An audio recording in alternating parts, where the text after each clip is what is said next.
প্রথমেই আমরা মেন লিডকে দেখি, যে কিনা রাস্তার মাঝে দাঁড়িয়ে থাকে, আর তার নাম হচ্ছে সোহিয়ন। আর এরপর আমরা একটি ছেলেকে দেখি, যে কিনা একটা গাড়ির মধ্যে বসে থাকে, আর এই ছেলেটি হচ্ছে আমাদের গল্পের হিরো, আর ওর নাম হচ্ছে সিয়ন। সিয়ন মনে মনে বলতে থাকে, আমি আর কষ্ট পাই না, তোমার প্রতি আমার সেই ফিলিংস আছে, কিন্তু আমি আর কষ্ট পেতে চাই না। তখন আমরা ওর পাস্টের কিছু ঘটনা দেখি, যে ও একটি ছাতা নিয়ে ওকে ছাতা দিচ্ছে। আর এরপর আমরা দেখি যে সোহিয়ন বলছে, আমিও আর তোমাকে কষ্টে দেখতে চাই না, তাই তোমার কষ্ট তুমি দূর করো। এরপর দেখা যায় ওখানেও আমরা ওদের পাস্টের একটু সিন দেখতে পাই। এরপর দেখা যায় যে সিয়ন গাড়িটি তো ওর দিকে নিয়ে আসে, আর তখনও সোহিয়ন তো গাড়ির সামনে থেকে সরে না। এরপর আমরা ওদের পাস্টের ঘটনা দেখি। সোহিয়ন তো একজন প্রফেসর থাকে, আর সে খুব ভালো কাজ করতে থাকে। সে একটা বইও পাবলিশ করে, আর এটার জন্য কোরিয়াতে সে ফার্স্টে অ্যাওয়ার্ড পায়। এরপর আমরা দেখি যে 4 বার মিসক্যারেজ হওয়ার পরে তার একটা ছেলে হয়। সোহিয়ন অ্যাওয়ার্ড পাওয়ার পর তার বাসায় যায়, আর সেখানে দেখতে পায় যে তার ছেলে আর তার হাজবেন্ড তো তাকে সারপ্রাইজ দিচ্ছে, তাকে কেক গিফট করছে।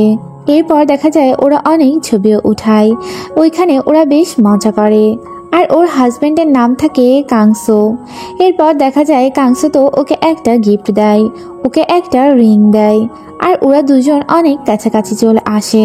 আর ওদের ছেলে তো তখন ঘুমাচ্ছিল।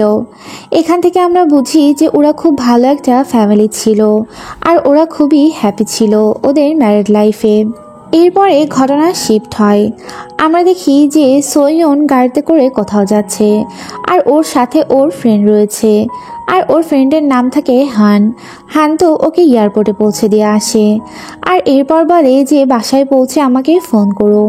তখন সোহিয়ন বলে, তোমার জন্য একটা ড্রেস রাখা আছে, আমি শুনেছি তুমি নাকি বিয়েতে যাবে, তাই আমি চাই বইয়ের থেকেও তুমি অনেক সুন্দর দেখতে হও। এরপর তো দেখা যায় সোহিয়ন চলে আসে। এরপর আমরা কাংসোকে দেখি। কাংসো তো ফোনে একটা রিপোর্ট দেখে, যেখানে বলা হচ্ছিল কাংসুকে কাজ থেকে বিদায় দেওয়া হয়েছে, তাকে বের করে দেওয়া হয়েছে। তখন আমরা একটি পাস্টের ঘটনা দেখি। আসলে ও তো একটা রিপোর্টার ছিল। 2012 সালে ও একজনকে এক্সপোজ করতে চেয়েছিল, আর যেই লোকটা অনেক বেশি প্রভাবশালী ছিল।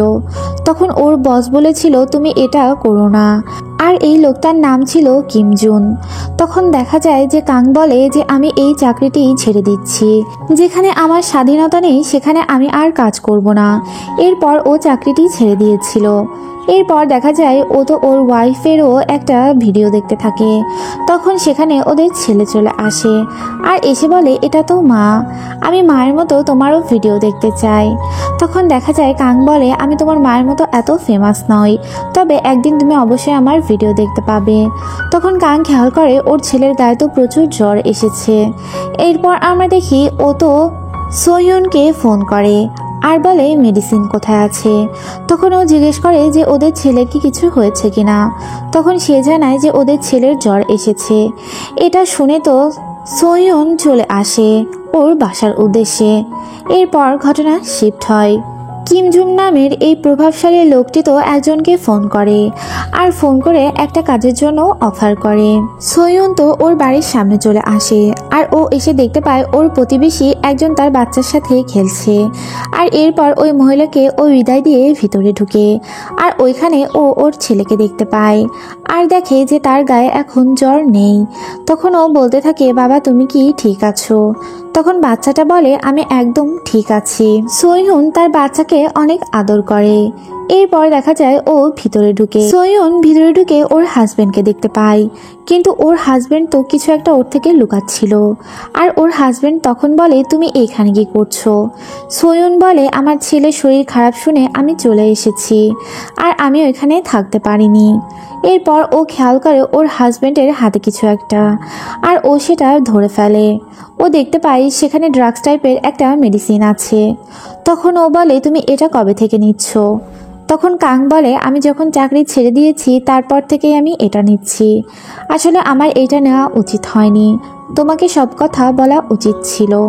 এরপর দেখা যায় সোহিয়ন তো কাংকে হাক করে, আর বলে আসলে এটা আমারই দোষ, তোমাকে আরো বেশি সাপোর্ট করা উচিত ছিল আর তোমার পাশে থাকা উচিত ছিল, তাহলে তুমি এমনটি করতে না। এরপর দেখা যায় ওর হাজবেন্ড বলে আমি আর এটা নিব না, আমি চেষ্টা করব এটা আর না নেওয়ার জন্য। এরপর দেখা যায় বাইরে কুকুর অনেক জোরে জোরে আওয়াজ করতে থাকে। ওরা বাইরে বের হয় আর দেখে ওখানে তো ওদের ছেলে ছিল না। ওরা দুজনেই বাইরে গিয়ে ওদের প্রতিবেশীর কাছে জিজ্ঞেস করতে থাকে যে তার ছেলেকে ওরা দেখেছে কিনা, কিন্তু সবাই তো বলে তারা দেখেনি। এরপর দেখা যায় ওরা একটা জুতো খুঁজে পায়। তখন সিয়ন ভাবে যে হয়তোবা এখানেই আছে। ও তো এদিক ওদিক ছেলেকে খুঁজতে থাকে কিন্তু কোথাও তো পায় না। ও অনেক বেশি ভেঙে পড়ে। আর কাংও এদিকের সবগুলোতেও খোঁজ করে যে ওর ছেলেকে তারা দেখেছে কিনা। এরপর দেখা যায় ওদের খুঁজতে খুঁজতে ওইখানে সন্ধ্যা হয়ে যায়। সোয়ুন খেয়াল করে একটা জায়গায় অনেক বেশি ভিড় লেগে আছে আর সেখানে পুলিশও আছে। ওর হাতে তো ওর ছেলের ওই জুতোটি থাকেই। এরপর ও এগিয়ে গিয়ে দেখতে পায় একটা পায়ে জুতো আছে আর একটা পায়ে জুতো নেই। এটা তো ওরই ছেলে। দেখতে পায় যে ওর ছেলের তো অ্যাক্সিডেন্ট হয়ে গিয়েছে আর ওকে গাড়িতে করে নিয়ে যাওয়া হচ্ছে। সোয়ুং আর কাং তো ওর ছেলেকে হাসপাতালে নিয়ে আসে। সোয়ুন একেবারে ভেঙে পড়ে আর দেয়ালে ওর পিঠ ঠেকে যায়। ও তো কান্না করতে থাকে। এরপর দেখা যায় ওর ফ্রেন্ড হাংও জানতে পারে যে ওর ছেলের অ্যাক্সিডেন্ট হয়েছে আর ও তো তখন সিয়নের মায়ের সাথেই ছিল। সিয়ন মা আর হাংও ওদের ওই হাসপাতালে যায়। কাং তো সিয়নকে বলে তুমি এত ভেঙে পড়ো না, আমাদের ছেলের কিছুই হবে না। এরপর দেখা যায় যে ওর মা বলে যে তুমি এত কান্না করো না, সব কিছু ঠিক হয়ে যাবে। সিয়ন বলে এটা আমারই দোষ, আমি গেটটি খোলা না রাখলে আমাদের ছেলে বাইরে যেতে পারতো না আর ওর সাথে এরকম অ্যাক্সিডেন্টও হতো না, আমি আসলে ভালো মা নই। এরপর দেখা যায় সেখানে ডাক্তার আসে আর এসে বলে আপনার ছেলের অবস্থা খুব একটা ভালো নয়, যখন তখন কোনো একটা দুঃসংবাদ আসতে পারে। আর তখন ওরা সবাই কান্নায় ভেঙে পড়ে। কাং তো ডক্টরের হাত ধরে বলে যে আমার ছেলেকে বাঁচান। সিয়নের ছেলের অবস্থা অনেক বেশি খারাপ হয়ে যায়। এরপর দেখা যায় সিয়নের মা তো সিহিয়নের কাছে আসে আর এসে বলে তোমার ছেলেকে গুড বাই বলো আর ওর সামনে কান্না করো না, তাহলে ও অনেক বেশি কষ্ট পাবে। সিহিয়ন বলে এটা কিছুতেই হতে পারে না, আমার ছেলেকে সুস্থ করে আমি নিয়ে যাব। সিহিয়নের মা বলে তোমার ছেলের সাথে শেষ দেখা করে এসো। এরপর দেখা যায় সিয়ন ওর ছেলের সাথে দেখা করতে যায় আর গিয়ে দেখে ছেলেটির আঙুলের নখ বেড়ে গিয়েছে। এজন্য সে নার্সের কাছে একটি নীল কাটার চায়। এরপর সে তার ছেলের হাতের নখগুলো কেটে দেয় আর বলে তুমি তাড়াতাড়ি সুস্থ হয়ে ওঠো, আমাদের বাসায় যেতে হবে, অনেক খেলা করতে হবে। এগুলো বলতে বলতেই আর তখনই সিয়নের ছেলে মারা যায়। ডক্টর এসে তাকে মৃত ঘোষণা করে। সিয়ন তো কান্নায় ভেঙে পড়ে। ওরা সবাই ভেঙে পড়ে।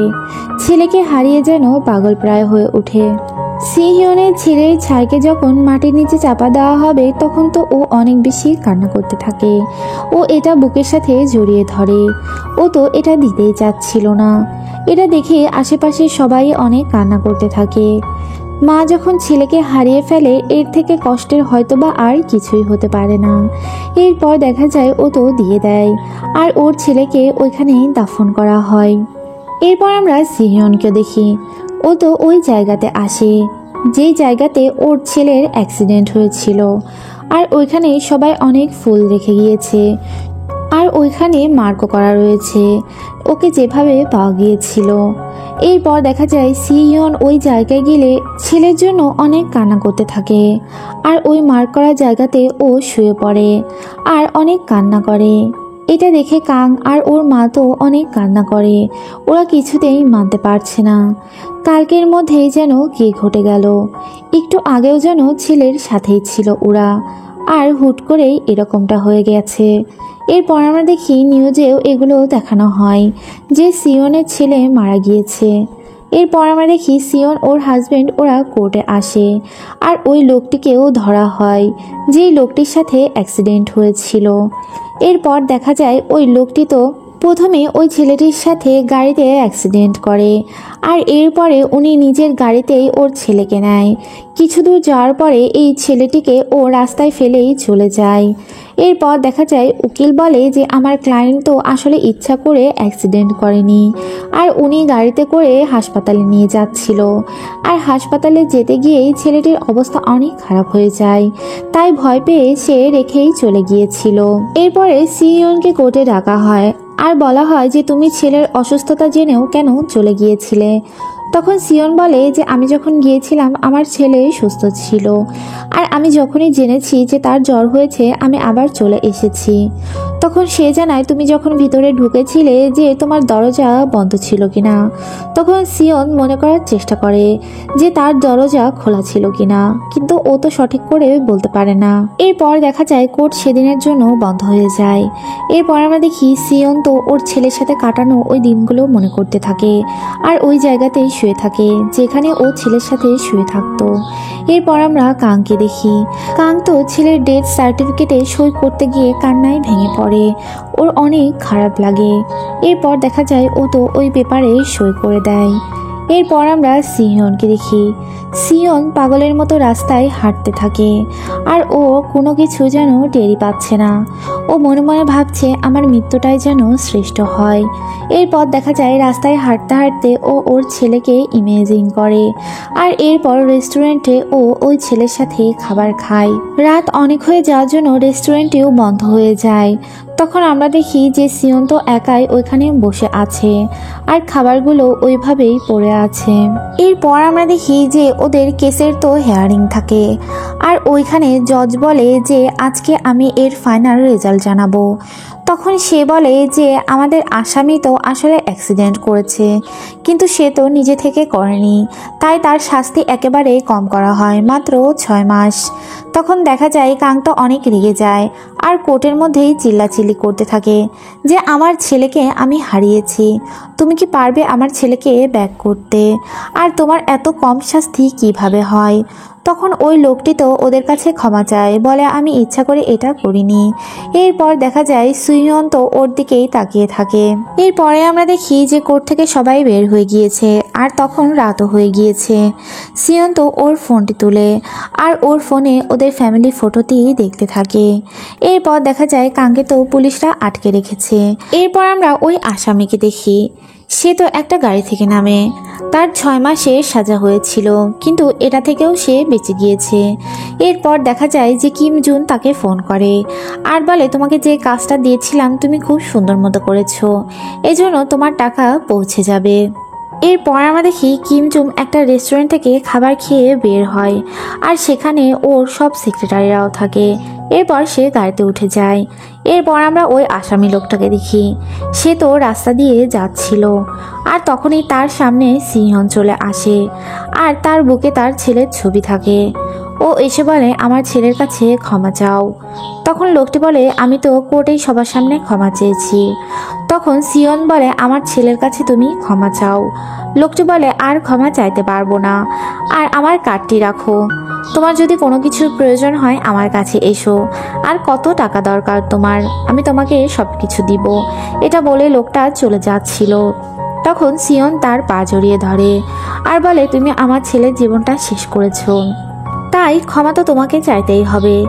লোকটি তো ওকে একটা ধাক্কা দিয়ে সেখান থেকে চলে যায়। এরপর আমরা সিহিয়নকেই দেখি। ও তো গাড়িতে উঠে, আর লোকটি তো ওর গাড়ির সামনে দিয়ে যাচ্ছিল। এরপর আমরা দেখি সিয়ন তো গাড়িটি ওই লোকটির উপর দিয়ে চালিয়ে দেয়। সোয়ন তো ওই লোকটিকে মার্ডার করে ফেলেছে, আর এই জন্য তাকে কোর্টে নিয়ে আসা হয়। তার উকিল বলতে থাকে যে সে ভুলবশত করে ফেলেছে। সোহিয়নের লয়ার বলে সে তো ইচ্ছা করে কিছুই করেনি, কিন্তু আমরা দেখতে পাই সোহিয়ন বলে আমি এটা ইচ্ছা করেই করেছি, ও আমার ছেলেকেই মেরে ফেলেছে, আর তার প্রতিশোধ নেওয়ার জন্যই আমি ওকে মেরে দিয়েছি, আর এর জন্য আমার কোনো রিগ্রেট নেই। আর এর জন্য তো সোহিয়নের 7 বছরের জেল হয়। এরপর আমরা দেখি যে ওর বইগুলো আর পোস্টারগুলো নিয়ে মানুষ আন্দোলন করতে থাকে, ওকে বয়কট করে দেওয়া হয়। এরপর দেখা যায় ওকে জেলে নিয়ে যাওয়া হচ্ছিল। তখন ওর হাজব্যান্ড বলতে থাকে তুমি কোনো টেনশন করো না, আমি যেভাবেই হোক তোমাকে বের করে নিয়ে আসবো। এরপর দেখা যায় এটা নিউজ করার জন্য ওর হাজব্যান্ডকে নেওয়া হয়, কিন্তু ওর হাজব্যান্ড নিউজ পড়ার সময় সে তো তার ওয়াইফের পক্ষে কথা বলে। ও ও বলে একজন মা হিসাবে সে ঠিক করেছে, সে তার ছেলেকে হারিয়েছে। কিন্তু কাঙের এই রিপোর্ট পড়াতে তার তো লস হয়ে যায়, তাকে চাকরি থেকে বের করে দেওয়া হয়, আর এটা তার নিউ জব ছিল। এরপর দেখা যায় সোয়ন তো গাড়িতে করে ওই জেলের মধ্যে আসে, আর এখানে তাকে 7টা বছর কাটাতে হবে। এরপর আমরা দেখি কাং তো সোয়নের কাছে লেটার পাঠায়, সে তো ওর সাথে দেখা করতে চায়, কিন্তু সোয়ন প্রত্যেকবারই নিষেধ করে দেয়, সে তো দেখা করতে চায় না। এরপর আমরা দেখি যে সোয়নের হাজবেন্ড সোয়নকে কিছু ডকুমেন্টস দেয়, আর এই ডকুমেন্টস তো ও দেখতে থাকে, কিন্তু তারপরেও সে তার হাজবেন্ডের সাথে মিট করতে চায় না। এদিকে কাং তো সোয়নকে বের করার জন্য সব রকম কাজ করতে থাকে, ও সব রকম প্রমাণ জোগাড় করতে থাকে। আর ও একটা রেস্টুরেন্টের সামনে যায়, সেখানে একটা ওয়েটারের কাছ থেকে একটা সিসি ক্যামেরা নেয়। এরপর আমরা দেখি ওই সিসি ক্যামেরাতে কিম জুনও ছিল, আর যে লোকটি অ্যাক্সিডেন্ট করেছে ওই লোকটিও ছিল। ও তখন বুঝতে পারে ওদের মধ্যে কোনো একটা কানেকশন আছে। এরপর আমরা দেখি যে সোয়ন তো ওইখানে কাজ করতে থাকে, আর তখনও ওর ছেলের কথা ওর মনে হতে থাকে। এরপর আমরা দেখি জেলের মধ্যে ওরা সবাই তো সেলাই করছিল, আর ওইখানে সোয়ন একটি গেঞ্জি দেখতে পায়, আর ওইটার উপর ওর একটা সেলাই করতে হবে, আর যেটা ওর ছেলের সেম ছিল। আর তখন ওর ছেলের কথা ওর মনে হতে থাকে, ও সেলাই করতে থাকে, কিন্তু তখনও ও ওর ছেলের কথাই ভেবে যাচ্ছিল। কখন যেন ওর হাতের মধ্যেই সুই ঢুকে যায়, আর ও তো কিছু টেরই পায় না, আর অনবরত ওর হাতের উপর সুই চলতে থাকে। এতে করে ওইখানে অনেক রক্ত বের হয়, আর অন্যান্য কয়েদিরা দেখে ভয় পেতে থাকে। এরপর দেখা যায় জেলে সবাই এসে ওকে বাঁচায়, আর এরপর ওইখানে ওকে হাসপাতালে নিয়ে যাওয়া হচ্ছিল। আর এইখানে আমরা সিয়নকে দেখি, সিয়ন প্রথমে ওকে এইখানেই দেখে। এরপর দেখা যায় ওকে হাসপাতালে নিয়ে যাওয়া হয়, কিন্তু এই মুহূর্তে ও একটা স্বপ্ন দেখে। ও দেখতে পায় যে ও হাজবেন্ড আর ওর ছেলের সাথে হাইড এন্ড সিক খেলছে, আর এরপর ও তো ওদের খুঁজতে থাকে, কিন্তু কোথাও যেন ও খুঁজে পাচ্ছে না। আর এরপর ও একটা জঙ্গলের মধ্যে যায়, আর সেখানে গিয়ে ও একটা দৃশ্য দেখতে পায় যে ওই দিন ও গেটটা ঠিকভাবেই লাগিয়ে দিয়েছিল, কিন্তু কিভাবে ওর ছেলে বের হয়ে গেল। এরপর দেখা যায় ওইখানে ওর মা আসে, পুলিশ বলে যে সবকিছু এখন ঠিক আছে। এরপর আমরা দেখি যে সোয়নের মা ওর সাথে কথা বলতে যায়। তখন সোয়ন বলে যে মা, ওই দিন আমি গেট ঠিকভাবেই লাগিয়েছিলাম, আমার ছেলে তো অনেক ছোট, ও কিছুতেই এই লকটা খুলে বাইরে যেতে পারবে না, এখানে অন্য কোনো ঘটনা আছে। এরপর দেখা যায় সোয়ন নিজের হাতে বেডের উপরে মারতে থাকে। তখন ওর মা বলে, তুমি এই পাস্টের কথাগুলো আর বলো না, সামনের জন্য তুমি চিন্তা করো। কিন্তু সোয়ন তো পাগলের মতো কাঁদতে থাকে। এরপর আমরা কাংকে দেখি, কাং তো এগুলো নিয়ে রিসার্চ করতেই থাকে, সে যেভাবেই হোক সোয়নকে বের করবে। এরপর দেখা যায় ও কিম জুনের সাথে দেখা করতে যায়। কিম জুনই মূলত ওকে ডেকে পাঠিয়েছে। তখন কিম জুন বলে, তোমাকে স্বাগতম, তুমি সেই রিপোর্টার যে আমাকে এক্সপোজ করতে চেয়েছিলে, কিন্তু কিছুই তো করতে পারোনি। এরপর দেখা যায় কাং বলে, আমার ছেলেকে যে মেরেছে তার সাথে তোমার কি সম্পর্ক? আমি জানি তোমার সাথে ওর একটা বড় কানেকশন রয়েছে। তখন কিম জুন বলে যে তুমি আমাকে সন্দেহ করছো, আমি এগুলোর সাথে জড়িত নই, আর তুমি আমাকে এক্সপোজ করতে চেয়েছিলে, তারপরেও আমি তোমায় কিছুই বলিনি। আর তোমার কাছে কি কোনো প্রমাণ আছে নাকি? তখন কাং বলে, আমার কাছে প্রমাণ আছে, কেননা এই লোকটিকে তুমি বাঁচিয়েছো। এটা কিভাবে সম্ভব? এই লোকটির অবশ্যই শাস্তি হতো, তোমার প্রভাবের জন্যই ও বের হয়ে গিয়েছে। কাং আরো বলে, এখন হারানোর মতো আমার কাছে আর কিছুই নেই, কিন্তু তোমার কাছে অনেক কিছুই আছে। এটা বলে ও তো চলে যাচ্ছিল। তখন একটা সেক্রেটারি এসে ওকে একটা ভিডিও দেখায়, বলে, দেখো তোমার বউ ওই দিন ভালো করে দরজা লাগায়নি, আর এতে করে তোমার ছেলে বের হয়ে গিয়েছিল। এটা তোমার ওয়াইফ জানতে পারলে সে আর সহ্য করতে পারবে না, তাই সবকিছু চুপচাপ হয়ে যাও। সোয়নের কাছে আবারও লেটার আসে, কাং ওর সাথে দেখা করতে চায়, কিন্তু ও এবারও তো না করে দেয়। এরপর আমরা দেখি ওর হাতের ওই কাটা নিয়ে ও কাজ করতে থাকে, আর তখন সেখানে একজন ভদ্র মহিলা ওকে হেল্প করে।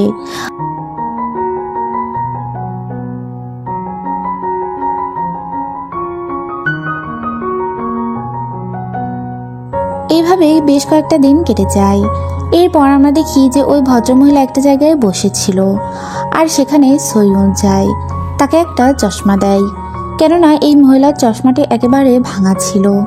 তখন চশমাটি পেয়ে মহিলাটি অনেক খুশি হয়। এরপর আমরা দেখি সৈয়দ বলে, দেখো আমার হাতও ঠিক হয়ে যাচ্ছে। আমরা এখানে দেখি ওদের মধ্যে বেশ একটা ভালো সম্পর্ক হয়ে উঠেছে। সৈয়দও এখন অনেকটা নর্মাল হয়ে গিয়েছে। সে জেলের মধ্যে কাজ করে আর তার সব কাজের সাথেই এই মহিলা ওকে হেল্প করে। এরপর দেখা যায় একদিন সৈয়দ যাচ্ছিল, তখন ও খেয়াল করে যে কয়েদিদের বাচ্চাদের ওইখানে কিছু একটা শেখানো হচ্ছে, সামনে ক্রিসমাস আর এই জন্যই এগুলো করা হচ্ছে।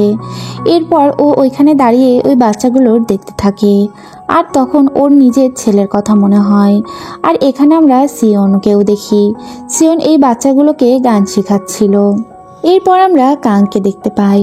কাংয়ের তো একটা জব অফার এসেছে আর এটা একটা বাইরের দেশ থেকে, সে কি করবে বুঝতে পারছে না। এরপর আমরা কাংয়ের মাকে দেখি, সে তো সৈয়নের ফ্রেন্ড হান আর তার মার সাথে দেখা করে আর বলে যে আমার ছেলের এখন কি অবস্থা তোমরা বুঝতে পারবে না। সোহিয়নের মা বলে যে আমরা কাঙের কাছে যাচ্ছিলাম ওকে খাবার দেওয়ার জন্য। তখন দেখা যায় কাঙের মা বলে এগুলো করার আর প্রয়োজন নেই, আমার ছেলে ঘরে নেই, সে বাইরের একটা দেশে চলে যাবে, তার একটা জব অফার হয়েছে। তখন হাং বলে যে আমার ফ্রেন্ডের তাহলে কি হবে? তখন মহিলা বলে এগুলো আর এখন ভাবার কোনো দরকার নেই, আমার ছেলের একটা ব্রাইট ফিউচার হতে যাচ্ছে। হান আর সোনের মা তো সোনের সাথে দেখা করতে আসে। তখন ওরা বলে যে তোমার হাজবেন্ড বাইরে চলে যাচ্ছে, তুমি কি এটা জানো নাকি? তুমি কেন ওর সঙ্গে দেখা করছো না? তুমি ওর সঙ্গে কথা বলো আর ওকে আটকাও। এরপর দেখা যায় সোনের কাছে আবারও একটা পেপার আসে যে তার হাজবেন্ড তার সাথে দেখা করতে চায়। তখন সোয়ন এবার রাজি হয়ে যায় আর এরপর কাং ওর সঙ্গে কথা বলতে আসে। তখন দেখা যায় কাং বলে আমি তোমায় অনেক বেশি মিস করেছি। সোয়নও বলে আমি তোমায় অনেক বেশি মিস করেছি।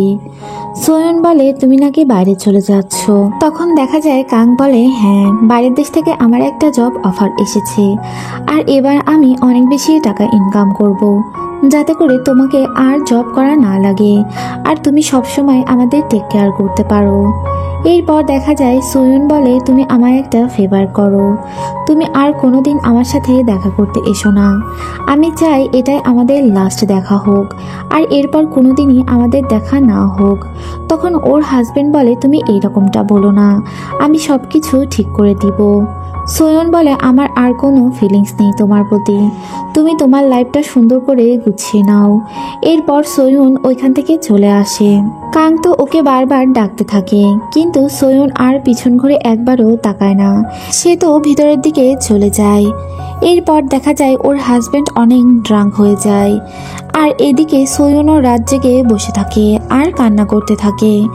এরপর দেখা যায় পরদিন ওদের ওইখানে একটা ফাংশন থাকে, ওই বৃদ্ধ মহিলা তো সোয়নের জন্য গানও গায়। কাং তো এই জবটি করার জন্য বাইরের দেশে চলে যায় আর সোয়নের দিন এভাবেই জেলের মধ্যে কাটতে থাকে। এভাবে 3টা বছর পার হয়ে যায়। এরপর আমরা ওই ভদ্র মহিলাকে দেখি, সে একটা জায়গায় বসে কিছু একটা আঁকছিল। তখন সেখানে সোহিয়ন যায় আর গিয়ে বলে তুমি এগুলো কি আঁকছো? তখন ওই মহিলা বলে যে আমি এই জায়গায় যেতে চাই। তখন সোহিয়ন বলে আমরা এখান থেকে বের হয়ে ওইখানে যাব আর আমরা দুজনই ওই জায়গাতে ঘুরতে যাব। তখন ওই মহিলা বলে আমার হাতে আর বেশি সময় নেই, ডক্টর বলেছে আমি খুব তাড়াতাড়ি মারা যাব আর এই জন্য আমি ওইখানে আর যেতেও পারবো না। এরপর দেখা যায় সোয়নকে ওই মহিলা আরও একটি কথা বলে আমার মনে হয় তোমার আর আমার জীবন একই রকম। আমার হাজবেন্ড একটা মেয়ের সাথে আমায় চিট করেছিল আর ওরা দুজন একটা রুমের মধ্যে ছিল আর এটা ছিল আমারই বেডরুম। এটা আমি বাইরে থেকে দেখতে পেয়েছিলাম আর তখন আমি এটা সহ্য করতে পারিনি, তাই আমি আমার রুমে আগুন লাগিয়ে দিয়েছিলাম, কিন্তু এতে করে পুরো বিল্ডিংয়ে আগুন লেগে যায় আর ওইখানে একটা ফ্যামিলি থাকতো, ওই ফ্যামিলির সবাই মারা গিয়েছিল, শুধু একটি ছোট বাচ্চা বেঁচে গিয়েছিল। ওই বাচ্চাটা এখন কোথায় আছে আমি কিছুই জানি না, কিন্তু আমার মনে হয় ওই বাচ্চাটির কাছে আমার ক্ষমা চাওয়া উচিত। ওই বাচ্চা ছেলেটির জন্য আমি একটা লেটার লিখেছি। আমি চাই তুমি এখান থেকে বের হয়ে ওই ছেলেটিকে খুঁজো আর তাকে এই লেটারটি তুমি দিয়ে দিও। এরপর দেখা যায় কিছুদিন পর ওইখানে সৈয়ন্ত বসে থাকে, কিন্তু ওই ভদ্র মহিলা ওইখানে আর থাকে না, অর্থাৎ এই মহিলার মৃত্যু হয়ে গিয়েছে। এরপর আমরা সিওনকে দেখি। আমরা দেখতে পাই সে তো একটা গ্যারেজে চাকরি করে আর এখানেই ও কাজ করে। এরপর আমরা কিমজুনকে দেখি। কিমজুন তো মিনিস্টার হবে আর এই জন্য ওরা মিটিং করে। তখন ও বলতে থাকে কোনো একটা উইক পয়েন্ট কি আছে আমার, যাতে করে কোনো সমস্যা হবে। তখন তার সেক্রেটারি বলে আপনার মেয়ে স্কুলে সব বাচ্চাদের বুলিং করে আর এতে করেই আপনার সমস্যা হতে পারে। তখন দেখা যায় কিমজুন বলে এটা কিভাবে রোধ করা যায় তাই করো। তখন দেখা যায় ওই সেক্রেটারি বলে আমি আমার টিমের ছেলেদের বলে দিব, সে সব কিছু ঠিক করে দিবে। এরপর দেখা যায় যে ওই মেয়েটি তো সিয়নকে একটা ছবি পাঠায় আর এটা থাকে কিমজুনের মেয়ের স্কুলের ম্যাপ। বলে যে এখান থেকে ওর সিক্রেট ফাইলটি নিয়ে আসো। এরপর আমরা দেখি সিয়ন তো ওই স্কুলে যায় আর গিয়ে প্রিন্সিপালের রুমের লকার খুলে ফেলে আর ওইখান থেকে ওই ফাইলটি নিয়ে আসে। কিমজুনের সেক্রেটারিকে ও ফাইলটি দিয়ে দেয় আর ওই মেয়েটিও ওকে কিছু টাকা দেয় আর এরপর বলে যে কালকে একটা কাজ আছে আর এই জন্য তুমি প্রস্তুত থেকো। এরপর আমরা দেখি যে সৈয়নেরও তো সাজা শেষ হয়ে যায়। সৈয়ন জেল থেকে বের হয়ে আসে আর ও দেখতে পায় ওর হাজবেন্ড ওকে নিতে এসেছে, কিন্তু কিছুক্ষণ পর ও বুঝতে পারে এটা ওর হাজবেন্ড নয়, অন্য একজনের হাজবেন্ড। এরপর আমরা দেখি ও ওইখান থেকে বের হয়ে একটা বাসে উঠে আর ওইখান দিয়ে সিয়নও গাড়ি চালিয়ে যাচ্ছিল আর ওরা দুজন অনেক কাছাকাছি ছিল, কিন্তু কেউই কারোর দিকে তাকায় না। এরপর দেখা যায় সিয়ন ওর বাইকটি দ্রুত চালিয়ে চলে যায় আর ওরা একই রাস্তার দিকে যাচ্ছিল। এরপর আমরা সিয়নকে দেখি। সিয়ন তো একটা কবরের কাছে আসে আর সেখানে এসে কতগুলো ফুল দেয়। এরপর আমরা সোহিয়নকে দেখি। সোহিয়নও তো ওর ছেলের সাথে দেখা করতে এসেছে। ও তো ওর ছেলের কাছে এসে এত কান্নায় ভেঙে পড়ে আর ওইখানেই ও মাথা রেখে ঘুমিয়ে পড়ে। এরপর দেখা যায় কিছুক্ষণ পর সেখানে বৃষ্টি শুরু হয়ে যায় আর ওর গায়ে পানি পড়তে থাকে আর ও ভিজে যাচ্ছিল আর এই সব কিছুই তো সিয়ন দেখতে পাচ্ছিল। সোহিয়ন ওইভাবেই চলে যাচ্ছিল। তখন সিয়ন ওর কাছে যায় আর গিয়ে বলে তোমার কাছে তো ছাতাও নেই আর তাই এই ছাতাটা তুমি রাখো। কিন্তু সোহিয়ন তো এটা নিতে চায় না, বলে এগুলোর কোনো দরকার নেই। ও চলে যাচ্ছিল, কিন্তু সিয়ন তো ওকে ওই ছাতাটা ধরিয়ে দেয় আর বলে তোমার ছেলে এগুলো বুঝতে পারলে অবশ্যই তার ভালো লাগবে না, তুমি এভাবে বৃষ্টিতে ভিজে যেও না, তাই নিজের ছেলের জন্য হলেও এটা তুমি নিয়ে যাও। এরপর দেখা যায় এটা তো ও হাতেই ধরে। এরপর আমরা সোহিয়নকে দেখি। ও তো ওর বাড়ির সামনে গিয়ে দাঁড়িয়ে থাকে আর ভিতর থেকে ওর মা টেনশন করতে থাকে যে হয়তো তার মেয়ে আসবে কি না, আর সে রান্না করে টেবিল ভর্তি করে রাখে। এরপর দেখা যায় কলিং বেল বাজে। উনি বাইরে এসে দেখতে পায় যে ওনার মেয়ে তো চলে এসেছে আর সে অনেক বেশি খুশি হয়ে যায়। এরপরে আমরা দেখি সোহিয়ন ওর মায়ের চুলের রং করে দিয়েছে আর ওর মাকে একটু সুন্দর করে দিয়েছে। এরপর দেখা যায় ওর মা জিজ্ঞেস করে তুমি ঠিক আছো নাকি? তখন বলে আমি একদম ঠিক আছি। ওর মা বলে আমি তোমার মনের কথা জিজ্ঞেস করেছি। সোহিয়ন বলে আমাকে ভালো থাকতেই হবে, আমি আমার ছেলেকে প্রমিস করেছি। এরপর আমরা হানকে দেখতে পাই। হান তো অনেক এস্টাবলিশড হয়ে গিয়েছে, সে ফ্যাশন সেক্টরে কাজ করছে আর বড় বড় মডেলরাও তার কাছ থেকে ড্রেস নিয়ে যায়। এরপর আমরা দেখি যে ওকে বলা হয় একটা গেস্ট এসেছে। ও গিয়ে দেখতে পায় সেখানে সোহিয়ন এসেছে। ও তো অনেক খুশি হয়ে যায় আর ওকে হাগ করে, বলে তোমায় দেখে আমার অনেক বেশি ভালো লাগছে। সোহিয়ন হানকে থ্যাঙ্কস জানায়, বলে তুমি আমার মাকে অনেক বেশি টেক কেয়ার করেছো, তাই তোমাকে অনেক বেশি ধন্যবাদ। হান বলে আমি তো অনাথ ছিলাম, তোমার মা আমাকে নিয়ে এসে এত বড় করেছে, আমি কি তার মেয়ে নয় নাকি? এটা আমার একটা দায়িত্ব। এরপর দেখা যায় সোহিয়ন বলে তুমি অনেক বেশি এস্টাবলিশড হয়ে গিয়েছো, এই জন্য আমার অনেক ভালো লাগছে। হান বলে এখন তোমাকেও হতে হবে। এরপর আমরা দেখি সোহিয়ন পুলিশ স্টেশনে যায় আর গিয়ে বলে 2003 সালে এখানে আগুন লেগেছিল আর এখানে একটা ফ্যামিলি মারাও গিয়েছিল, আমি তাদের সম্পর্কে একটু জানতে চাই। পুলিশ বলে এটা অনেক আগের ঘটনা আর এরপর থানা শিফট করা হয়েছে, তাই আমরা কিছু ঠিক করে বলতে পারবো না। এরপর আমরা দেখি সোহিউন ওই বাড়িটির সামনে যায় আর গিয়ে দেখতে পায় ওইখানে একটা রেস্টুরেন্ট খোলা হয়েছে। এরপর ও রেস্টুরেন্টের মালিকের সাথে কথা বলে। তখন রেস্টুরেন্টের মালিক বলে হ্যাঁ এখানে আগুন লেগেছিল আর এরপর থেকেই এইখানে এই রেস্টুরেন্টটি। ও ওই ফ্যামিলি সম্পর্কে জিজ্ঞেস করে। তখন ওই লোকটি বলে যে আমি এখন ঠিক করে কিছু বলতে পারবো না, তবে একজনের অ্যাড্রেস দিয়ে দেয়। লোকটি যার অ্যাড্রেস দেয় সে একজন প্রফেসর ছিল। এরপর দেখা যায় ও ওই কলেজটিতে যায় আর গিয়ে রুমে ঢোকার আগে ওর আগের কথা মনে হয়ে যায় যে ও কিভাবে ক্লাস নিত আর স্টুডেন্টরা ওকে কতটা ভালোবাসতো। এরপর আমরা দেখি সোহিউন তো ওই প্রফেসরের সাথে কথা বলে আর ওইখান থেকে জানতে পারে যে একটা ছেলে সত্যিই বেঁচে গিয়েছিল, কিন্তু 10 বছর আগে উনি ওর সাথে দেখা করেছে আর এরপর আর দেখা করেনি। ছেলেটি আগুন দেখে অনেক ভয় পেত আর চিকিৎসা করতেও না করে দিয়েছিল। এরপর দেখা যায় প্রফেসর বলে আমি সঠিক ওর ঠিকানা দিতে পারবো না, তবে আমি চেষ্টা করব, ওর ঠিকানা পেলে তোমায় জানিয়ে দেব। এরপর দেখা যায় সোহিউন ওর ফ্রেন্ডের সাথে বসে খাবার খাচ্ছিল। তখন দেখা যায় হাং ওকে একটা গিফট দেয় আর বলে এটা আমি তোমার জন্য রেখেছি। ও খুলে দেখতে পায় সেখানে একজোড়া শু আছে আর বলে দেখো আমরা এখন ম্যাচিং ম্যাচিং শু পরবো। এরপর আমরা দেখি সোহিউন ওর বাড়ির সামনে যায় আর ওইখানে গিয়ে দাঁড়িয়ে থাকে। ওর মনে হয় যে ও জেলে থাকা অবস্থায় ওর হাজবেন্ডকে ডিভোর্স লেটার পাঠিয়েছিল আর এটাও হানের মাধ্যমে করেছিল। হান তো এটা করতে চায়নি, কিন্তু তারপরেও ও জোর করে এটা করিয়েছিল। এরপর দেখা যায় ও ওইখান থেকে চলে যাচ্ছিল আর তখনই সেখানে একটা শব্দ শুনে ও ঘুরিয়ে তাকায়, দেখে ওর ছেলে, ওর হাজবেন্ড আর ওরা কিভাবে ওদের জীবন কাটাতো। এরপর ও বাড়িটির মধ্যে ঢুকে আর ও সবকিছুই আগের দেখতে পায় যে ওর ছেলের সাথে ও কিভাবে মজা করত আর হাজবেন্ডও সবসময় ওদের সাথে থাকতো। এরপর আমরা দেখি ও উপরের দিকে উঠে আর সেখানে গিয়ে ওর ছেলেকে দেখতে পায়। ওর ছেলে তো বেডের উপর লাফাচ্ছিল। ও এটা দেখে ওর কাছে যাওয়ার চেষ্টা করে আর তখনই দেখে ওইখানে তো কিছুই নেই আর ও তো কান্না করতে থাকে। এরপর আমরা দেখি ও একটা লকার খুলে আর ওইখানে ওর ছেলের কাপড় চোপড় দেখতে পাই। এটা দেখে ওর অনেক কষ্ট হয়।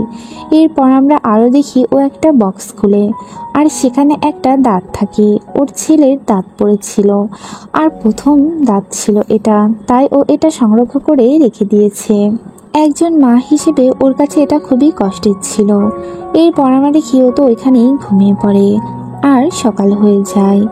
এরপর আমরা দেখি সোহিউন ওই বাড়ি থেকে বের হয়ে যায় আর দরজাটি লাগিয়ে দেয় আর তখনই লক হওয়ার একটা শব্দ হয়।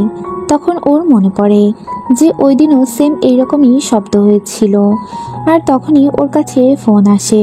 ওই প্রফেসর ওকে ফোন করেছে আর ওকে একটি অ্যাড্রেস দিয়েছে, বলেছে ওই ছেলেটি এই অ্যাড্রেসেই থাকে, তুমি গিয়ে মিট করে এসো। এরপর আমরা দেখি সোহিউন তো ওইখানে চলে যায় আর যাওয়ার পরে জানতে পারে ছেলেটা এখানে নেই, সে কাজে গেছে।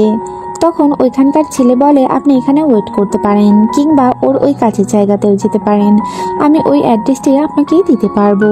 এরপর দেখা যায় সোহিউন বলে ঠিক আছে, তুমি অ্যাড্রেসটি আমায় দিয়ে দিও। এরপর আমরা সিয়নকে দেখি। সিয়ন একটা গাড়িকে ফলো করতে থাকে আর এইটা একটা পলিটিশিয়ানের গাড়ি থাকে আর ও সবসময় কিম জুনের জন্যই কাজ করে।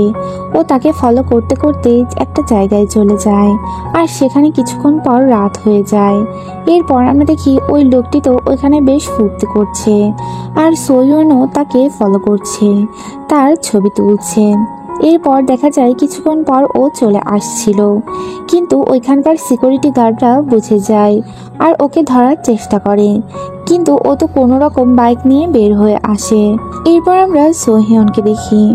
সোহিউন তো ওই ছেলেটির কাছ থেকে ওই অ্যাড্রেসটি নেয় আর ওর সাথে দেখা করার জন্য যায় আর তখনই ওর পাশ দিয়ে সিয়ন বাইক নিয়ে চলে যায়। এরপর আমরা দেখি সিয়ন ওর গ্যারেজের মধ্যে বসে কিছু একটা করছিল, ওর হাতে কেটে গিয়েছে আর ওই রক্ত বন্ধ করার জন্য ও পানি ঢালছে আর তখনই সেখানে সোহিউন আসে। সোহিউন এসে বলে তুমি তো ওই ছেলেটি যে আমাকে ছাতা দিয়েছিলে। এরপর দেখা যায় ওইখানে ওরা খাবার খাচ্ছিল। তখন সিওন বলে, তুমি কেন এখানে এসেছো? তখন সোহিউন বলে, তোমার ফ্যামিলির সবাই আগুনে পুড়ে মারা গিয়েছে, আর যার জন্য মারা গিয়েছে তার ডায়েরিটি আমি তোমায় দিতে এসেছি, আর সে তোমার কাছে ক্ষমা চায়। তখন সিওন বলে, এটা কোনোভাবেই সম্ভব নয়। যার জন্য আমি আমার বাবা মাকে হারিয়েছি তাকে আমি কখনোই ক্ষমা করতে পারবো না, আর তার ডায়েরি পড়ারও আমার কোনো ইচ্ছা নেই। আমি বাদবাকি জীবনে এই মহিলার কথা আর চিন্তাও করতে চাই না, তাই তুমি এখান থেকে চলে যাও। এরপর আমরা দেখি যে সোয়ুন ওর বাসায় ফিরে আসে, আর ওর মনে পড়তে থাকে জেলের মধ্যে ওই মহিলা ওকে বলেছিল, তুমি যেমন কষ্ট পাচ্ছ ছেলেটিও সেম ওই রকমই কষ্ট পাচ্ছে, সেও তার পরিবারকে হারিয়েছে, আর আমি তাই চাই তুমি যেভাবেই হোক এটা ওকে দিয়ে দিও। এরপর আমরা দেখি সোয়ুন তো হার মানে না, ও প্রতিদিনই ওইখানে এসে দাঁড়িয়ে থাকে আর ওকে ওই ডায়েরিটি দেওয়ার চেষ্টা করে, কিন্তু সিওন তো ওর সাথে কোনো কথাই বলে না, ও পাশ কেটে চলে যায়। এরপর আমরা দেখি একদিন সোহিউন ওইভাবে দাঁড়িয়ে থাকে, কিন্তু সেদিন তো সিওন আর আসে না। এরপর ওর হাঁটতে হাঁটতে এগিয়ে যায়, আর দেখতে পাই সেখানে একটা অ্যাক্সিডেন্ট হয়ে গিয়েছে, আর এর সাথে সিওনও জড়িত। ও দেখতে পাই সিওন পানির মধ্যে কিছু একটা খোঁজার চেষ্টা করছে, আসলে ওর মায়ের ওই লকেটটি হারিয়ে গিয়েছে। পুলিশ তো সিওনকে আর ওটা করতে দেয় না, আর ওইখান থেকে ভাগিয়ে দেয়। এরপর আমরা দেখি যে সোহিউন ওর কাছে আসে, আর এসে ওকে ওই লকেটটি দেয়। সিওন দেখতে পায় যে ওর ওই লকেটটি খোঁজার জন্য ও পানির মধ্যে নেমেছিল, আর ও লকেটটি নিয়ে নেয়। এরপর আমরা দেখি সোহিউন বলে, এই ডায়েরিটি তুমি নিয়ে নাও, কিন্তু ও তো একেবারে না করে দেয়। তখন দেখা যায় সোহিউন ওর লাইফের সব ঘটনা বলে, আমি একজনকে খুন করেছি আমার ছেলের জন্যই, কিন্তু এতে করেও আমি মনে কোনো শান্তি পাইনি, তাই তুমিও ক্ষমা করার চেষ্টা করো, তাহলেই ভালো হবে। এটা বলে ও ওইখান থেকে চলে যায়। এরপর আমরা কাংকে দেখতে পাই। কাং তো একটা নিউজ কোম্পানিতে ডিরেক্টর হয়েছে, আর এই জন্য তাকে অ্যাওয়ার্ডও দেওয়া হয়েছে। এরপর আমরা দেখি ওর রুমে আসে, আর সেখানে এসে কিম জুনের নিউজ দেখতে পাই, আর কিম জুনও ওকে কিছু ফুল পাঠিয়েছে। ও ওই ফুলের বাসটি তো একেবারে ডাস্টবিনে ফেলে দেয়। এরপর আমরা দেখি ও রুম থেকে বের হয়ে যায়। সোহিউন রাস্তা দিয়ে হেঁটে যাচ্ছিল, ও কেকের দোকানে কেক দেখতে পায়। তখন ওর ছেলের কথা মনে হয়, ওর ছেলের সাথে ও কিভাবে কেক খেত। এরপর আমরা দেখি ও বাড়ির সামনে গিয়ে দাঁড়ায়, আর তখনই সেখানে কাং তো ব্যাগগুলো বাইরে করে নিয়ে আসে, আর এইগুলো তো সোহিউনের থাকে। সোহিউনকে কাং দেখতে পায় আর ওর কাছে আসে, বলে 6টা বছর পার হয়ে গিয়েছে, কিন্তু ওকে টাচ করতে দেয় না। সোহিউন বলে, তুমি অন্য কারোর সঙ্গে ভালো জীবন কাটাও, আমার সাথে আর জড়িও না। তখন দেখা যায় ও বলে, আমি চেষ্টা করেছি, কিন্তু তোমাকে ছাড়া আমি কিছুতেই বাঁচতে পারবো না, আর এটা কিছুতেই সম্ভব না। ও এটা বলেই তো সোহিউনকে হাগ করে, আর বলে, আমরা প্রমিস করেছিলাম দুজন দুজনের সাথে থাকবো, তাই তুমি প্লিজ আমাকে অ্যাকসেপ্ট করে নাও, আর আমি তোমাকে অনেক বেশি মিস করেছি, তাই প্লিজ আর এরকম করো না। আর এগুলো তো সোহিউনের মা দূর থেকে দেখতে থাকে, আর সে খুশি হয়ে যায়। এরপর আমরা দেখি যে ওরা একটা জায়গায় ঘুরতে আসে, আর সেখানে কাঙের ছোট ভাই আসে। এরপর সে এসে বলে, আমায় ক্ষমা করো, আমি তোমার খারাপ সময়ে হেল্প করতে পারিনি। তখন সোহিউন বলে যে তুমি আমাকে লেটার পাঠাতে, আর এই সবগুলোই আমি পড়েছি। এরপর দেখা যায় যে কাং জিজ্ঞেস করে মা আসবে কিনা, কিন্তু তার ছোট ভাইয়ের কথাতে বোঝা যায় যে তার মা নাও আসতে পারে। এগুলো করতে করতেই সেখানে কাঙের মা চলে আসে, আর এসে সোহিউনকে হাগ করে, বলে তুমি অনেক কষ্ট সহ্য করেছো, আর করতে হবে না, আর ওকে অনেক টেক কেয়ার করতে থাকে। এরপর আমরা দেখি খাবার শেষ হলে সোহিউন আর কাঙের মা গাড়ির জন্য দাঁড়িয়ে থাকে। তখন কাঙের মা বলে, আমি তোমাকে এই মন থেকে কখনো অ্যাকসেপ্ট করতে পারবো না, কেননা তোমার জন্যই তোমার ছেলেটি মারা গিয়েছে, আর তুমি যদি টেক কেয়ার না করতে, ওই দিন না আসতে, তাহলে এরকম হতো না, ছেলে বেঁচে থাকতো। আর আমি আমার ছেলের জন্য তোমার সাথে ভালো ব্যবহার করছি, কেননা সে তোমাকে ছাড়া বাঁচতে পারবে না, তাই আমি তোমার সাথে ভালো ব্যবহার করছি। এটা বলে তো ওই মহিলা চলে যায়, কিন্তু সোহিউন তো অনেক বেশি কষ্ট পায়। এরপর আমরা দেখি সোহিউন একটা জায়গায় দাঁড়িয়ে থাকে, আর সেখানে কাং যায়। কাং গিয়ে ওকে প্রপোজ করে, আর একটা ঘড়ি দেয়, বলে আমার সাথেই সারা জীবন থাকো, যেরকম প্রমিসটা আমরা আগে করেছিলাম। আর তখন সোহিউন তো একটা অ্যাকসেপ্টও করে নেয়। এরপর আমরা ওইখানে একটা ছেলেকে দেখতে পাই। ওই ছেলেটি ওদেরকে ফলো করছিল। এরপর আমরা দেখি ওই ছেলেটি একটা রুমের মধ্যে যায়। এরপর আমরা কাং আর সোহিয়নকে দেখি ওরা ওদের বাড়িতে ফিরে আসে। আর ওরা যখন বাড়িতে ঢুকতে যাবে তখন ওদের ওই প্রতিবেশীকে দেখতে পাই, যে প্রতিবেশীটি ওই দিন ছিল ওইখানে, আর তার ছেলেও ছিল। এরপর সোহিয়ন ওই ছেলেটির কাছে যায় আর গিয়ে বলে, তুমি কি আমার ছেলেকে চিনতে নাকি? তখন ওই পিচ্চি ছেলেটি বলে, আমি চিনতাম, আমরা গার্ডেনে একসাথে অনেক খেলাও করেছি। এরপর দেখা যায় কাং ওকে নিয়ে ভিতরে চলে যায়। এরপর আমরা সিয়নকে দেখি। সিয়নের তো সোহিয়নের কথা মনে হতে থাকে, যে কিসের জন্য ও ডায়েরিটি নিতে বলেছে আর ওকে ডায়েরি নেওয়ার জন্য কিভাবে কনভিন্স করেছিল। এরপর আমরা কাংকে দেখি। কাংয়ের অফিসের বস তো তাকে ডেকে পাঠায় আর বলে, তুমি তোমার ওয়াইফের সাথে একটা প্রোগ্রাম করো তোমাদের লাইফ সম্পর্কে, কিন্তু ও তো এটা করতে চায় না। তখন ওর বস বলে, কাং হচ্ছে আমাদের কোম্পানির জান, কিন্তু তার ওয়াইফ তো একজন খুনি। এরপর আমরা দেখি যে সোহিয়ন, হান আর ওর মা একসাথে বসে খাবার খাচ্ছিল। তখন সোহিয়নের কাছে ফোন আসে আর বলে যে একটা অনুষ্ঠান করার জন্য, এটা কাংয়ের কোম্পানি থেকেই থাকে। এরপর দেখা যায় ও তো রাজি হয়ে যায়। এরপর আমরা দেখি ও কাংয়ের কাছে জিজ্ঞেস করে যে, তুমি আমাকে কেন বলনি যে তোমার কোম্পানি থেকে আমার সাথে একটা প্রোগ্রাম করতে চাই? তখন কাং বলে, আমি চাই না যে আমাদের নিয়ে কোনো ঠাট্টা করা হোক, কিন্তু সোহিয়ন তো এটা করতে চায়। ও বলে, দুনিয়ার সব সত্য কথা জানার দরকার আছে। এরপরে আমরা ওই ছেলেটিকে দেখতে পাই। ওই ছেলেটি তো সোহিয়নের সব ইনফরমেশন জোগাড় করে রেখেছে আর ওকে পয়েন্ট করে রেখেছে। এরপর আমরা দেখি ও বিভিন্ন ছবি নেয় আর একটা খামের মধ্যে এইগুলো রাখে।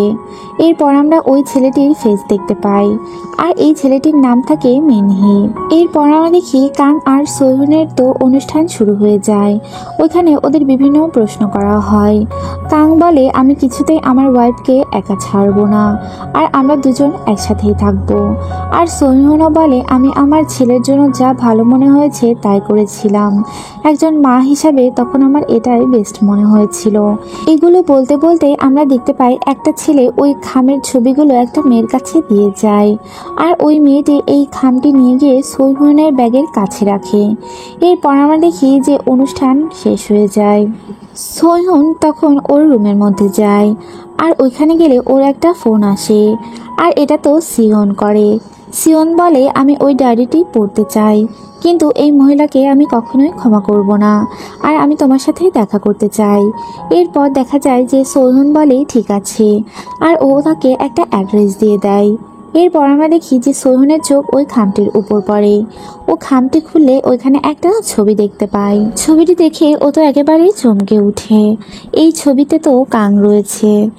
এরপর আমরা দেখি মিনহো তো দরজা খুলে ওই রুমটার মধ্যে ঢুকে আর ওইখানে আমরা একটা ছবি দেখি আর এই ছবিতে থাকে ওই খুনিটার, যে কিনা সোহিয়নের ছেলেকে মেরে ফেলেছে আর তার সাথে একটা ছোট বাচ্চাও রয়েছে।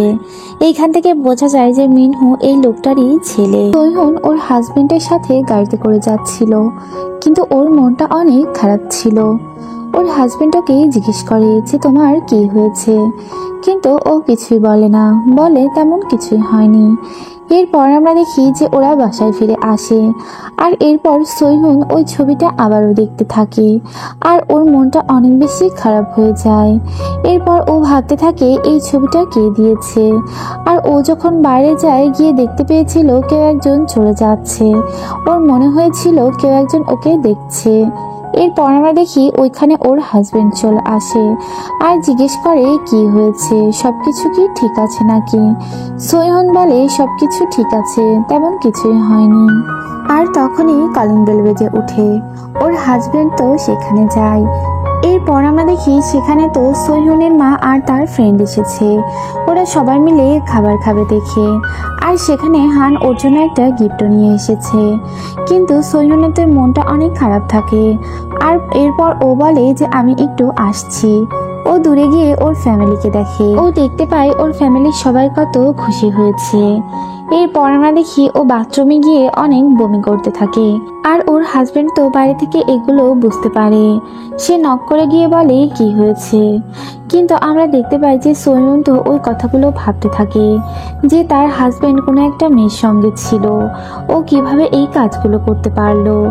এরপর আমরা দেখি ও নক করলে বলে আমি ঠিক আছি, আর বাইরে এসে ওষুধ খেয়ে নিচ্ছি। এরপর আমরা সিয়নকে দেখি।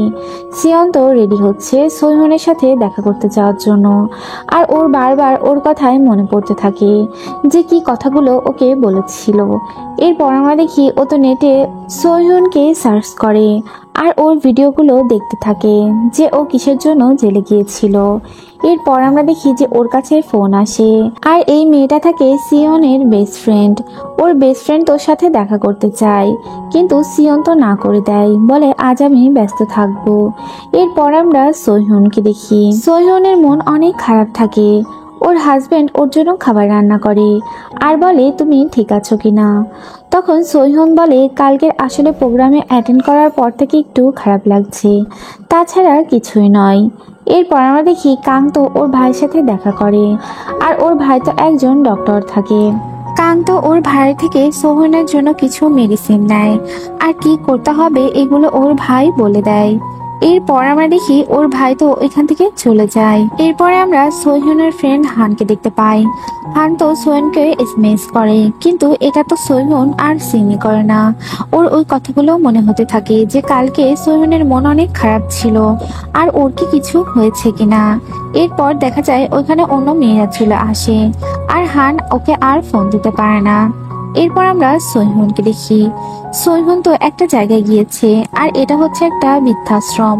ও এখানে গিয়ে ওদেরকে হেল্প করছে আর ওদের সাথে কাজ করে দিচ্ছে। আর তখনও ওর হাজবেন্ডের কথা ওর মনে হয় যে ও যখন জেলে ছিল ও ওর হাজবেন্ডকে বলেছিল যে তুমি অন্য মেয়ের সাথে নতুন জীবন শুরু করো, হয়তোবা এই জন্যই ওর হাজবেন্ড চেষ্টা করছিল। এরপর আমরা দেখি সোহিন একটা জায়গায় বসে থাকে, আর ওই মেয়েটাকে ফোন করে যে মেয়েটা ওকে পার্সেল দিয়ে গিয়েছিল। তখন ওই মেয়েটা বলে আমি জানি না কে এই পার্সেলটা দিয়েছে। এগুলো করতে করতেই সেখানে সিয়ন চলে আসে। সিয়নকে দেখে ও কিছু বলতে যায়, আর তখনই ভিতর থেকে কিছু একটা শব্দ হয়। ওরা গিয়ে দেখে একটা ছেলে এসেছে যে কিনা ওর মায়ের কিছু অর্থ নিয়ে যেতে চায়। তখন সোহিন এতে করে বাধা দেয়, কিন্তু লোকটি তো ওকে ধাক্কা দেয়, আর ওর গায়ের উপর একটা ফ্লাওয়ার বাস ফেলতে যাচ্ছিল। আর তখনই সেখানে সিয়ন ওর পিঠ আগিয়ে দেয়, আর এতে করে ওর গায়ে লাগে। এরপর আমরা দেখি সিয়নের সাথে ওই লোকটার ফাইটিং হয়, আর এরপর ওদের দুজনকেই জেলে ধরে নিয়ে যাওয়া হয়। তখন পুলিশ সিয়নকে জিজ্ঞেস করে যে তোমার কি কোনো গার্ডিয়ান আছে কিনা, আর তখনই সেখানে সোহিন চলে আসে। সোহিন এসে বলে আমি ওর গার্ডিয়ান, আর ওকে ছাড়িয়ে নেয়। এরপর আমরা দেখি যে ও বলে আমাকে তুমি কেন হেল্প করছো, আর তুমি কে। তখন সোহিন বলে তুমি আমায় ফলো করতে থাকো। এরপর আমরা দেখি ওরা একটা রেস্টুরেন্টে যায়, আর সেখানে সোহিন ওকে কিছু খাবার খাওয়াতে যায়। সিয়ন তো এগুলো খেতে চায় না, আর বলে আমার ডায়েরিটি দাও। তখন ও বলে তুমি সবই পাবে, কিন্তু আগে খাবার খেয়ে নাও। এরপর আমরা দেখি ওরা বাইরে আসে। তখন সোহিন ওকে ওই ডায়েরিটি দেয়, আর বলে এই ডায়েরিটি পড়ে তোমার অনেক কষ্ট লাগবে, কিন্তু তুমি তারপরেও এটি পড়ো, আর তোমার বেশি কষ্ট লাগলে আমায় ডেকো, আমি তোমাকে হেল্প করব এখান থেকে বের হওয়ার জন্য, কেননা এই পরিস্থিতির মধ্যে একসময় আমিও ছিলাম। এরপর আমরা দেখি সোহিন চলে যাচ্ছিল, তখন সিয়ন ওকে দাঁড়াতে বলে, আর বলে তুমি যে ছবিটি দেখছিলা এটা একটা প্রফেশনাল লোক উঠিয়েছে, তা না হলে এরকম ছবি কেউ তুলতে পারবে না। এরপর সিয়ন বলে তোমার কোনো হেল্প লাগলে আমাকে বলো, আমি তোমায় হেল্প করব। এরপর দেখা যায় যে সোহিন বের হয়ে আসে। তখন কিছু মেয়েরা বলে এ তো জেলে ছিল। তখনই ওইখানে ওর ওই প্রতিবেশী মেয়েটি আসে, আর এসে ওকে সাথে করে ওদের বাড়িতে নিয়ে আসে, আর বলে যে তুমি কোনো চিন্তা করো না, আমি সবসময় তোমার হেল্প করব। তোমার অতটুকু ছেলে আমার ছেলের সাথে অনেক ভালো খেলা করতো, ওই কথাগুলো আমি যেন ভুলতেই পারি না। তখন সোহিন ওকে থ্যাঙ্কস বলে, বলে আমাকে কমফোর্ট দেওয়ার জন্য তোমাকে অনেক ধন্যবাদ। এরপর আমরা দেখি যে সোহিন ওর বাসায় ফিরে যায়। এরপর আমরা সিয়নকে দেখতে পাই। সিয়ন ওর বাড়িতে ফিরে আসে, আর তখন ওর সোহিনের কথা মনে হতে থাকে যে ও বলেছিল এই ডায়েরিটি পড়তে পড়তে খারাপ লাগলে ও যেন সোহিনকে ডেকে নেয়, আর ও ওর গার্ডিয়ানও বলেছে। এরপর আমরা দেখি যে ও হাতে তো ডায়েরিটি নেয়, কিন্তু ডায়েরিটি ও আর পড়তে পারে না। এরপর ঘটনা শিফট হয়। আমরা দেখি সোহিন ওর হাজবেন্ডের সাথে ড্রিঙ্ক করছিল। তখন ওর হাজবেন্ড বলে, এই ড্রিঙ্কসটি আমি তোমার জন্যই বাঁচিয়ে রেখেছিলাম, আমি জানতাম তুমি ফিরে এলে আমরা একসাথে ড্রিঙ্কস করব। এইসব কথা বলতে বলতে ওর হাজবেন্ড আরো জিজ্ঞেস করে যে বৃদ্ধাশ্রমে গিয়ে তোমায় কেমন লেগেছে। সোহেন বলে, ওইখানে আমার অনেক বেশি ভালো লেগেছে। এরপর আমরা দেখি সোহেন বলে যে তোমায় আমি একটা কথা জিজ্ঞেস করব, তুমি আমায় সত্য বলো। তখন দেখা যায় সোহেন ওই ছবিটি ওর সামনে দেয় আর বলে, এই সব কি? তখন দেখা যায় কাং বলে, এগুলো আসলে কিছুই নয়, এটা কোনো ভালোবাসা না, এটা আসলে একটা পাস্টের ঘটনা। আমি শুধু তোমাকেই ভালোবাসি আর তোমার সাথেই থাকতে চাই। তখন দেখা যায় সোহেন বলে, ঠিক আছে, আমি তোমার কাছে এরকম একটা অ্যান্সার চাচ্ছিলাম, আর কিছুই আমি জানতে চাই না। তবে তোমাকে আরো একটা কথা বলি, এই ছবিটা আমাকে যে পাঠিয়েছে তাকে খুঁজে বের করো। কাং তো অনেক গিল্টি ফিল করতে থাকে, আর সোহেনের মনের মধ্যেও একটু কেমন লাগে যে কিভাবে তার হাজবেন্ড অন্য মেয়ের কাছে গেল। আরো সে ভাবতে থাকে হয়তোবা সে বলেছিল তাই গিয়েছে। কাঙেরও এদিকে অনেক খারাপ লাগে। এরপর আমরা সিয়নকে দেখতে পাই। সিয়ন তো কিম জুনের নিউজ দেখতে থাকে, আর এরপর আমরা দেখি ওইখানে ওর বেস্ট ফ্রেন্ডও চলে আসে, আর এরপর ওরা দুজন একসাথে খাবার খেতে যায়। তখন মেয়েটি বলে, এটা কিসের ডায়েরি?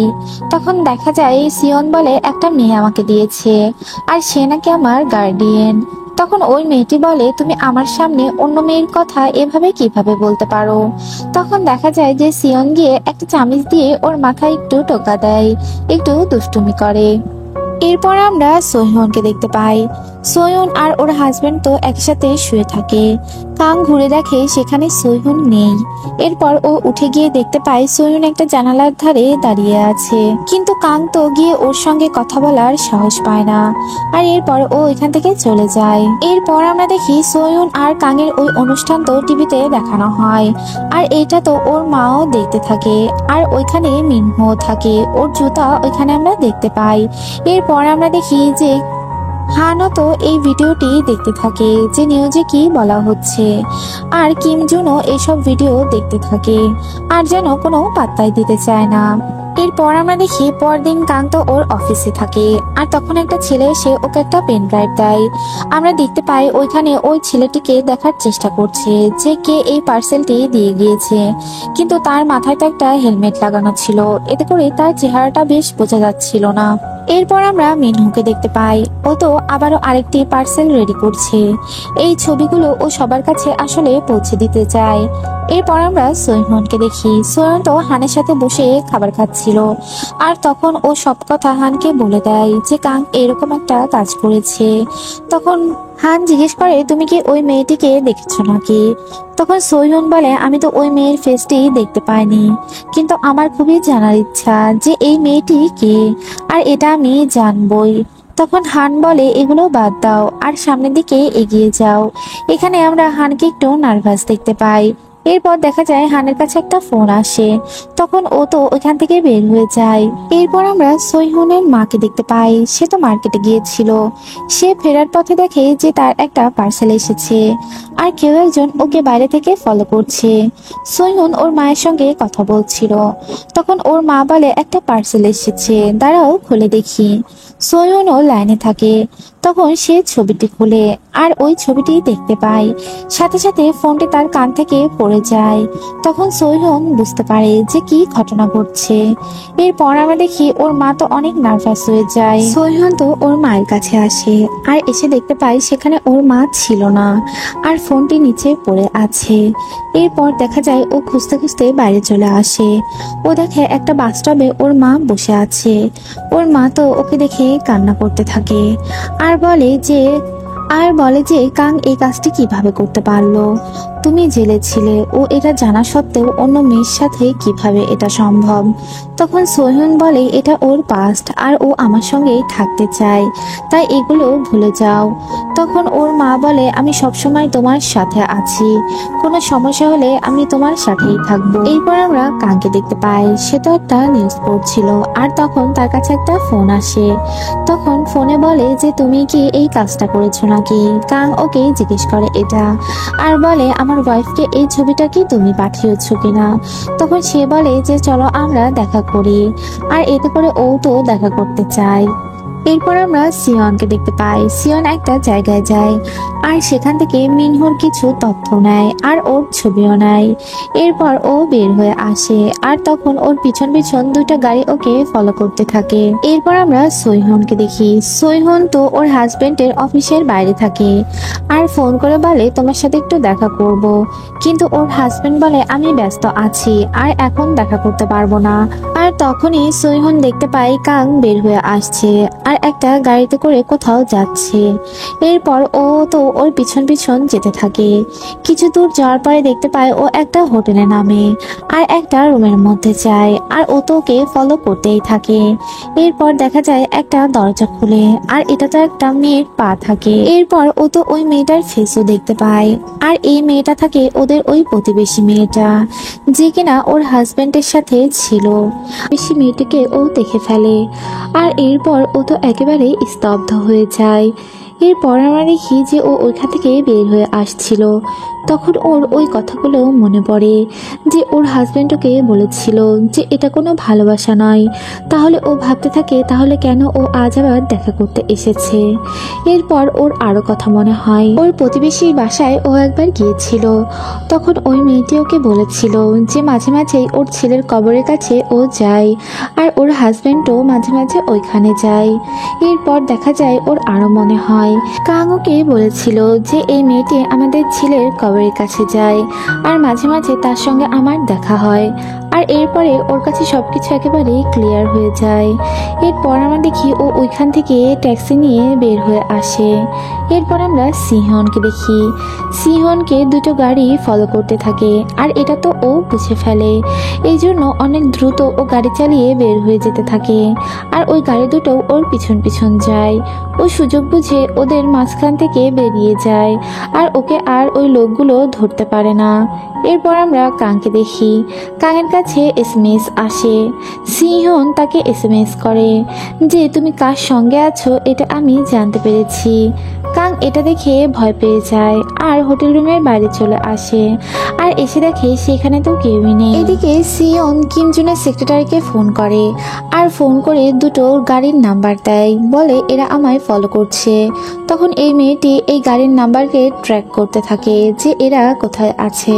কাং তো সোহিহনের এই এসএমএস দেখে তাড়াতাড়ি বাড়িতে যায় আর গিয়ে সেখানে ওকে খুঁজতে থাকে, কিন্তু ওইখানে তো ছিল না সোহিহন। এরপর সোহিহন তো গাড়ি চালিয়ে ওর বাড়ির সামনে যায় আর গিয়ে দাঁড়িয়ে পড়ে আর এরপর ও নিজের বাড়ির মধ্যে ঢুকে না আর ওই প্রতিবেশী মেয়েটির কাছে যায় আর গিয়ে কলিং বেল চাপে। মেয়েটি ওকে দেখে একটু ঘাবড়ে যায়। ও ভিতরে ঢুকলে মেয়েটি জিজ্ঞেস করে যে তুমি এখানে কেন এসেছো। তখন সোহিহন বলে যে আমার হাজবেন্ডের সাথে তোমার কি সম্পর্ক। মেয়েটি বলে তুমি এসব কি বলছো। তখন ও ওই ছবিটি বের করে দেয় আর বলে তোমরা হোটেল রুমে কেন দেখা করেছো। তখন মেয়েটি ওকে সরি বলে আর বলে আমাকে ও জিজ্ঞেস করছিল তোমার কাছে যে ছবি পাঠিয়েছে এটা আমি কিনা, কিন্তু আমি তো এরকম কিছুই করিনি। মেয়েটি আরো বলে যে তোমার হাজবেন্ড অনেক আপসেট ছিল আর ওই দিন আমিও তোমার ছেলের কবরের কাছে গিয়েছিলাম আর এরপরে আমাদের মধ্যে এরকমটা হয়ে গিয়েছে, আমাকে তুমি ক্ষমা করে দিও। সোহিহন তো কোনো কথা বলে না আর ও চলে যাচ্ছিল। তখন মেয়েটি ওর নাম ধরেই ডাকতে থাকে। সোহিহন তখন বলে তুমি কখনোই তোমার মুখে আমার নামটি আর উচ্চারণ করো না, এটা আমি আর পছন্দ করব না। এটা বলে সোহিহন ওখান থেকে বের হয়ে আসে। সোহিহন তো ওর বাসায় ফিরে আসে আর কাংও ওর জন্য ওয়েট করছিল। কাং ওর নাম ধরে ডাকতে থাকে, কিন্তু সোহিহন তো ওর কথার কোনো পাত্তাই দেয় না। ওর জিনিসপত্র ও গুছিয়ে নেয় আর বাড়ি থেকে বের হয়ে যাচ্ছিল। তখন কাং ওকে অনেকবার ডাকতে থাকে আর বলে প্লিজ আমার সঙ্গে কথা বলো। তখন কাং বলে আমায় তুমি ক্ষমা করে দাও। তখন সোহিহন বলে আমি এটা কখনোই ভাবতে পারিনি যে আমাদের প্রতিবেশীর সাথে তুমি এরকমটা করবে, আর সব থেকে বড় কথা তুমি যা খুশি করতে পারো, কিন্তু এগুলো আমার মাকে প্লিজ পাঠিও না, তাহলে আমার মা অনেক বেশি কষ্ট পাবে। এখান থেকে কাং জানতে পারে এই ছবিটি তার মাও দেখতে পেয়েছে। তখন ও আরো বেশি লজ্জা পেতে থাকে আর অনেক বেশি সরি ফিল করে।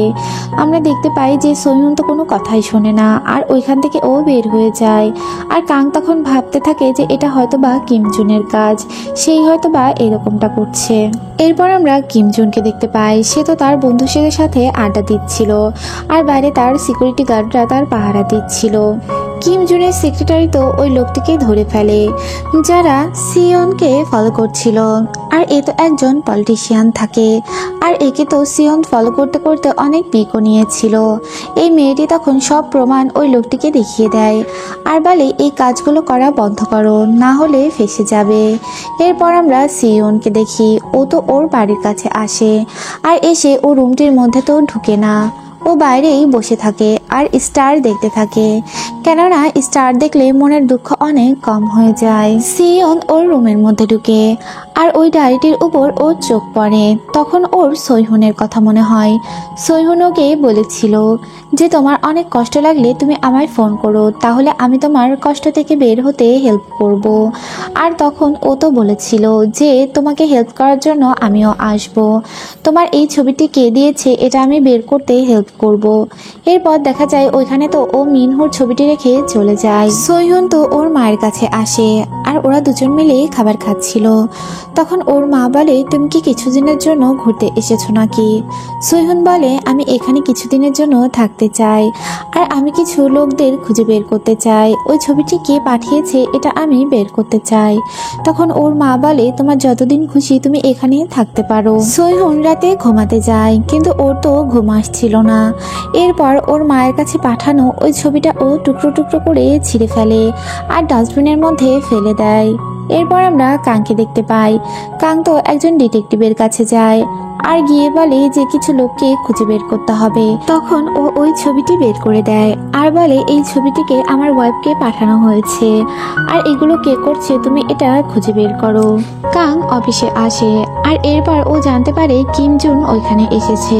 তখন কিম জুন ওর সাথে কথা বলে আর বলে আমি শুনেছি তুমি নাকি আমার পেছনে লোক লাগিয়েছো, আমাকে নাকি তুমি সন্দেহ করছো, এগুলো বন্ধ করো। আর তোমার ওয়াইফের সাথে এই ভিডিওগুলো আমি দেখেছি, এগুলো খুবই ইন্টারেস্টিং ছিল।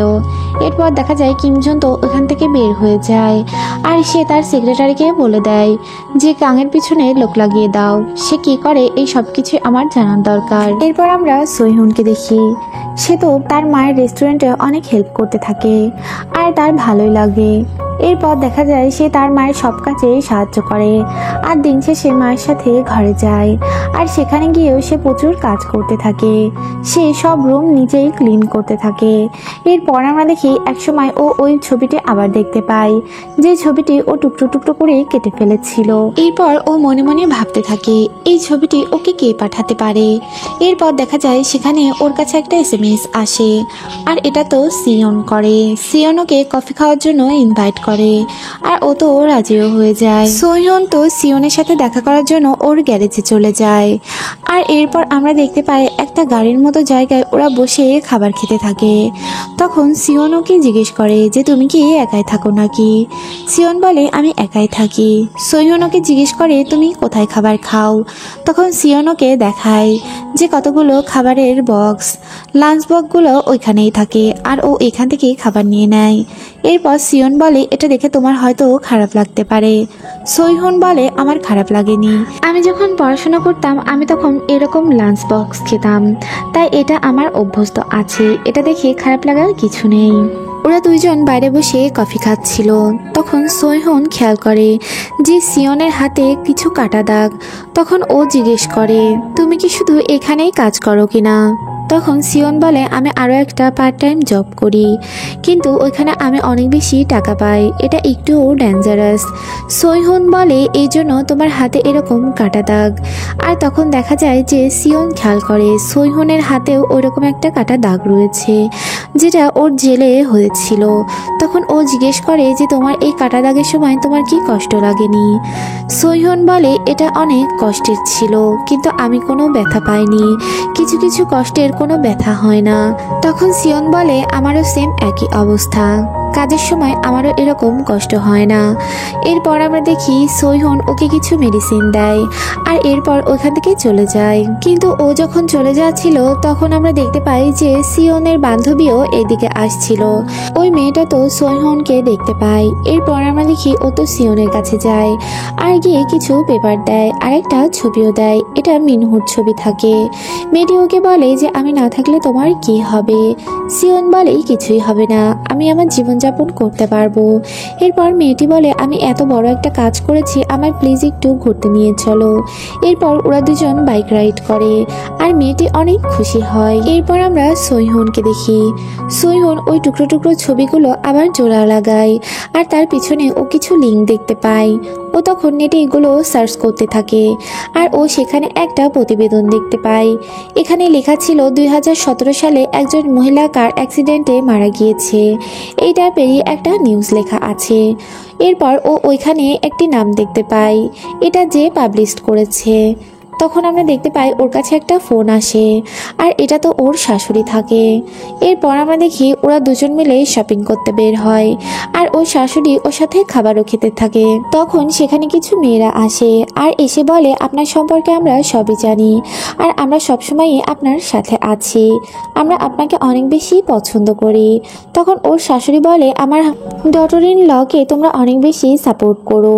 এরপর দেখা যায় ওর শাশুড়ি ওকে কিছু কথা বলে আমি জানতে পেরেছি তুমি তোমার মায়ের কাছে আছো, এতে কোনো সমস্যা নেই, কিন্তু খুবই তাড়াতাড়ি তোমরা দুজন একসাথে থাকো, না হলে আমার ছেলের ইমেজ নষ্ট হয়ে যাবে আর সবাই তাকে আবার ভুল বুঝবে। এরপর আমরা দেখি যে সোহিউনের মা ওকে এসএমএস করতে থাকে। অনেক রাত হয়ে যায়, ও এখনো বাড়ি ফেরেনি। ওর মা বলে তুমি কোথায় আছো? এরপর আমরা সোহিউনকে দেখি। ও তো ওর হাজবেন্ডের বাসায় আসে আর এসে কান্না করতে থাকে। ওর অনেক বেশি কষ্ট হয়। এরপর দেখা যায় ওর মায়ের ফোনটি ও দেখতে পায় যে এসএমএসটি দিয়েছে ওর মা। তখন ও বলে আমি একটু লেটে আসবো, কিন্তু আমি ফিরে আসবো। ও অনেক কান্না করছিল।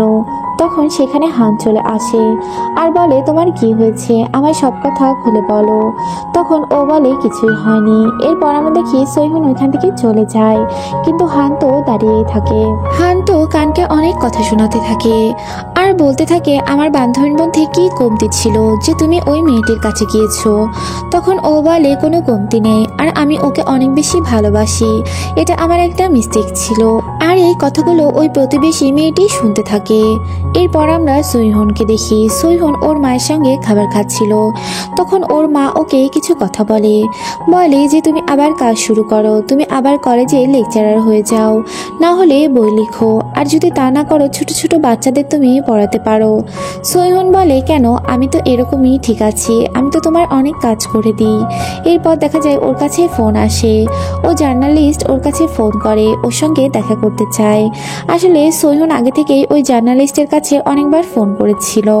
এরপর আমরা দেখি ওরা দুজন মিট করে। সোহিউন ওই জার্নালিস্টের কাছে সবকিছু জিজ্ঞেস করে। তখন ওই জার্নালিস্ট বলে তোমার তো সবকিছু জানার কথা, তুমি যার হাজবেন্ডকে মেরে ফেলেছো সেই মহিলাই মারা গিয়েছে আর ওই প্রতিবেদনটাই আমি লিখেছি, কিন্তু এই মহিলা এখনো বেঁচে আছে। এরপর আমরা দেখি ওই মহিলার নাম তো ও জেনে নেয় আর ওর পরিচিত একটি ছেলের কাছে ও জিজ্ঞেস করে যে এই মহিলা এখন কোথায় আছে। এরপর আমরা সিয়নকে দেখতে পাই। সিয়ন তো একটা জায়গায় যায় আর এখানে জুয়া খেলা হতো। ও ওইখানে মিনহুকে দেখতে পায়। মিনহুকে কিছু ছেলেরা মারধর করছিল আর কিছুক্ষণ পর ওইখানে অ্যালার্ম বেজে উঠে আর ওরা দুজন পালানোর চেষ্টা করে। ওইখানে সবাই অনেক ছুটাছুটি করছিল। সিয়ন এখানে কাজে লাগায়, ও মিনহুকে বাঁচিয়ে নেয়। আর এরপর দেখা যায় মিনহু জানালা দিয়ে লাফ দেয় আর কিছুক্ষণ পর সেখানে সিয়নও লাফ দেয়, কিন্তু সিয়নের তো কিছু হয় না, কিন্তু মিনহু অনেক বেশি ব্যথা পায়। এরপর আমরা দেখি ও তো গাড়িতে করে ওকে হাসপাতালের দিকে নিয়ে যায়। আর এদিকে সোহিউনের পরিচিত ওই ছেলেটি এই মহিলার ঠিকানা বের করে ফেলে আর ওকে ফোন করে বলে দেয়। সোহিউনও হাসপাতালের দিকে যায়। সোহিউন তো ওই রুমটির কাছে চলে যায় আর এরপর ও দরজাটি খুলে ভিতরে ঢুকে আর ওই মহিলাকে ও দেখতে থাকে। আর তখনই সেখানে সিয়ন চলে আসে আর ওরা দুজন দুজনকে দেখতে পায়। মহিলাটি অনেক অসুস্থ হয়ে পড়ে। সিয়ন দৌড়ে গিয়ে তাকে বাঁচানোর চেষ্টা করে আর এইসব তো সোহিউন দাঁড়িয়ে দেখতে থাকে আর ওর ছেলের কথা ওর মনে হতে থাকে। এরপর আমরা দেখি সেখানে ডাক্তার এসে ওকে বাঁচিয়ে ফেলে আর তখন সিয়ন যেন স্বস্তি পায়। এরপর আমরা দেখি সিয়ন ছাদে বসে থাকে আর ওর কাছে সৈহন যায়, গিয়ে বলে এই মহিলা তোমার কি হয় আর তুমি এখানে কি করছো? তখন সিয়ন বলে আমি আসলে কাউকে মরতে দেখতে চাই না, আর আমি এখানে কেন এসেছি এটা আমি তোমায় কেন বলতে যাব। এরপর আমরা দেখি যে সিয়ন তো চলে যাচ্ছিল, তখন সৈহন বলে তোমার কাপড় চোপড়ে এত ব্লাড কেন? তখন সিয়ন বলে এতে চমকে যাওয়ার কি আছে, তুমি তো এগুলোর সাথে অভ্যস্ত। এরপর আমরা দেখি ও তো ওর বাসায় ফিরে আসে, আর এরপর শাওয়ারের নিচে গিয়ে ও দাঁড়িয়ে থাকে, আর এইদিকে সৈহন তো ওই জায়গাতেই দাঁড়িয়ে থাকে। তখন ওর একটি কথা মনে হয় যে এই মহিলার একটি ছেলে আছে, এটা ওর ওই পরিচিত ডাক্তার ছেলেটি বলেছিল। এরপর আমরা সিয়নের ওই মেয়ে বন্ধুকে দেখতে পাই, ও তো ডাক্তারের কাছে যায় আর গিয়ে মিনহুর ব্যাপারে সব খোঁজ নিয়ে আসে যে সে এখন কেমন আছে। এরপর দেখা যায় এদিকে তো সিয়ন অনেক বেশি ওয়ার্কআউট করতে থাকে, আর ও ওইখানে বুকে ব্যথা অনুভব করতে থাকে। ওর বান্ধবী এসে ওই মেশিনটি বন্ধ করে দেয় আর বলে নিজের উপর এত টর্চার তুমি কেন করো, আর মিনহুর ব্যাপারে সব খোঁজ ওকে দেয়। এরপর আমরা সৈহনকে দেখি, সৈহনের এই কথাগুলো মাথা থেকে বেরই হচ্ছে না, এই মহিলার কিভাবে অ্যাক্সিডেন্ট হলো, ও এগুলোই ভাবতে থাকে। এরপর দেখা যায় ও তো ওই জায়গাতে যায় যেখানে এই মহিলা অ্যাক্সিডেন্ট করেছিল। ওইখানে গিয়ে ও দেখতে পায় যে স্পিড যে 30-এর বেশি করা যাবে না, কিন্তু যে গাড়িতে ও অ্যাক্সিডেন্ট করেছিল সেটা তো 100 ছিল। এটা কিভাবে সম্ভব হলো? আর ও তো মনে মনে এই ঘটনাটা কল্পনা করতে থাকে যে কিভাবে অ্যাক্সিডেন্ট হয়েছিল। তখনও ওর ছেলের কথা ওর মনে হয়। এরপর আমরা দেখি যে সৈহুনের মা বাইরে ময়লা ফেলতে আসে, আর তখন সে সেখানে কাঙ্কে দেখতে পায়। তখন ওই মহিলা বলে তুমি ভিতরে আসো, অর্থাৎ সৈহুনের মা কাঙ্গের সঙ্গে কথা বলে আর বলে তুমি এই কাজটা কিভাবে করতে পারলে? তোমার ছেলে মারা গিয়েছে আর তোমার বউ তখন জেলে ছিল, তুমি অন্য একটা মেয়ের সঙ্গে কিভাবে থাকতে পারলে? তখন কাং তো অনেক সরি বলে আর বলে ওই বাড়িতে আমি একা একা থাকতাম, আমার কাছে আমার ছেলে ছিল না, আবার আমার বউ ছিল না, আমি খুবই ডিপ্রেশনের মধ্য দিয়ে জীবনযাপন করছিলাম, আর আমার সাথে এই ঘটনাটা একবারই ঘটেছে, আর আমি কখনোই সৈহুনকে হারাতে চাই না। আমি দ্বিতীয়বার এই ভুলটা আর করিনি, আমি ওকে অনেক বেশি ভালোবাসি, আমি সৈহুনকে কোনো কিছুর বিনিময়ে হারাতে চাই না। আর এই সব কথাগুলো সৈহুন শুনতে পাচ্ছিল। এরপর ও তো এখান থেকে চলে যায় আর কাং তো কান্না করতে থাকে। এরপর সৈয়ন তো হানের কাছে যায়, আর হান সেই ছোট্টবেলার মতোই ওর কাছে আসে। এরপর দেখা যায় ওরা দুজন মিলে বাড়ির দিকে আসছিল। তখন দেখা যায় হান বলে তুমি কি ঠিক আছো নাকি? সৈয়ন বলে আমি একদম ঠিক আছি, তুমি আর মা আছো আমার পাশে। হান বলে আমি সবসময় তোমার সাথে থাকবো, সেটা যেমন সময়ই হোক না কেন। আর ওরা দুজন তো অনেক ভালো সময় কাটাচ্ছিল, এটা দেখেই বোঝা যাচ্ছিল। কাং তো ওদের ওইখানেই ঘুমিয়ে পড়ে। সকাল হলে কাংকে ওর মা খাবার দেয় আর তখন বলে তুমি এখানেই ঘুমিয়ে পড়েছিলে। কাং বলে সৈহুন কোথায়? ওর মা বলে ও ওর বাড়িতে আছে। তখন কাং ওর বাড়িতে যায় আর গিয়ে দেখে সৈহুন ওইখানেই বসে আছে। তখন সৈহুন বলে এটা তোমার একটা মিস্টেক, আমি বুঝতে পেরেছি। তখন কাং বলে আমি সর্বোচ্চ চেষ্টা করব যে তোমাকে আর এরকম ভাবে কষ্ট না পেতে। আর সৈহুন বলে আমিও চেষ্টা করব এগুলো ভুলে যেতে আর সামনে তোমার সাথে ভালো সময় কাটাতে। কাং ওকে অনেক সরি বলে আর বলে আমি তোমাকে কোনো কিছুর বিনিময়ে হারাতে চাই না, আমি যে তোমায় অনেক বেশি ভালোবাসি। সৈহনও এগুলো তাকিয়ে দেখতে থাকে। এরপর আমরা সিয়নকে দেখি, সিয়নের কাছে ফোন আসে আর এই ফোনটা তো হাসপাতাল থেকে করা হয়। এরপর আমরা দেখি সৈয়ন তো হাসপাতালে যায় আর ওই মহিলার কাছে ও আবার যায় আর ওই মহিলাকে ও দেখতে থাকে। এরপর আমরা সৈয়ন আর কাংকে দেখতে পাই, ওরা তো গার্ডেনে কাজ করছিল আর তখনই ওর কাছে একটা ফোন চলে আসে ওই মহিলার অ্যাক্সিডেন্টের বিষয়ে। এরপর আমরা দেখি ও এগুলো নিয়ে তো ভাবতেই থাকে। ওই রিপোর্টার ওকে ফোন করে আর ওই কেসটির ব্যাপারে ও আরো কিছু তথ্য ওকে দেয়। এরপরে আমরা ওই ডাক্তার ছেলেটিকে দেখতে পাই। সে তো মনে মনে ভাবতে থাকে যে সিওনকে সে কোথাও একটা দেখেছে, কিন্তু সে মনে করতে পারে না। আর তখনই সেখানে সিওনের বান্ধবী চলে আসে আর এসে মিনহুর ব্যাপারে সব খোঁজ নিতে থাকে। এরপর দেখা যায় ওই মেয়েটি খেয়াল করে ওইখানে কিছু গ্যাংস্টার চলে এসেছে, যারা মিনহুর কাছে এসেছে আর হাসপাতালে সবার কাছে প্রশ্ন করছে। তখন ওই মেয়েটি দেখে সিওনকে ফোন করে যে মিনহুকে কেউ একজন নিতে এসেছে। তখন দেখা যায় যে সিওন তো তাড়াতাড়ি হাসপাতালে চলে আসে। এরপর আমরা সোহিয়নকে দেখতে পাই। সোহিয়ন তো ওই মহিলাটির কাছে আবার আসে আর ওনাকে দেখতে থাকে। এরপর দেখা যায় ও রুমটি থেকে বের হয়ে যায়। তখন ওই ছেলেটি ওকে ফোন করে। ওই ডাক্তার ছেলেটিকে ওকে সিওন সম্পর্কে কিছু কথা বলতে চায়। আর ও তখন দেখে সিওন দৌড়াতে দৌড়াতে উপরের দিকে যাচ্ছে। ও তখন ফলো করতে করতে ওর পিছন পিছন যায়। এরপর আমরা দেখি সিওন তো ওই রুমের মধ্যে ঢুকে আর ঢুকে দেখে ওই গ্যাংস্টার গুলো মিনহুর হাতের ছাপ নিচ্ছে। তখন ও তো ওদের সাথে ফাইটিং করে আর এই সবকিছুই তো সোহিয়ন দেখতে পাচ্ছিল। সোহিয়ন ওর পিছন পিছন যায় আর গিয়ে বলে, তুমি তোমার বাবা মা সম্পর্কে কেন ভাবো না? তুমি তোমার জীবনটা কেন নষ্ট করছো? তখন দেখা যায় সিওন রেগে যায় আর বলে, তোমার মুখে তো এসব কথা মানায় না, কেননা তুমি নিজে একজন মার্ডারার, তুমি একজনকে খুন করেছো। এটা বলে ও তো এখান থেকে চলে যায়। এরপর আমরা সিওনকে দেখি। ও তো ওর রুমের মধ্যে আসে আর সবকিছু ভাঙচুর করতে থাকে। ও অনেক বেশি ডিসঅ্যাপয়েন্ট থাকে। এরপর আমরা সোহিয়নকে দেখি। সোহিয়ন তো ওই কথাগুলোই ভাবতে থাকে যে ওকে মার্ডারার বলেছে। আর ওর ছেলে হারানোর ওই কথাগুলো ওর মনে হয় যে কিভাবে ওর ছেলেকে ও হারিয়েছে আর এই প্রতিশোধের জন্য ও একজনকে মেরে ফেলেছে।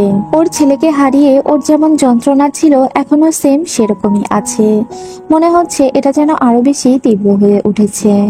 এরপর আমরা দেখি ওরা তো দুজন ঘুমিয়ে থাকে আর তখন সোহিয়ন ওই স্বপ্নগুলো দেখে যে ওর ছেলে মা বলে ডাকছে আর ওর ঘুম তখন ভেঙে যায় আর ও কান্না করতে থাকে। এরপর আমরা দেখি যে সোহিয়ন বাইরে ওয়াক করতে বের হয় আর এরপর ও বাসায় ঢুকে। কাং আর ও তো ব্রেকফাস্ট করতে থাকে।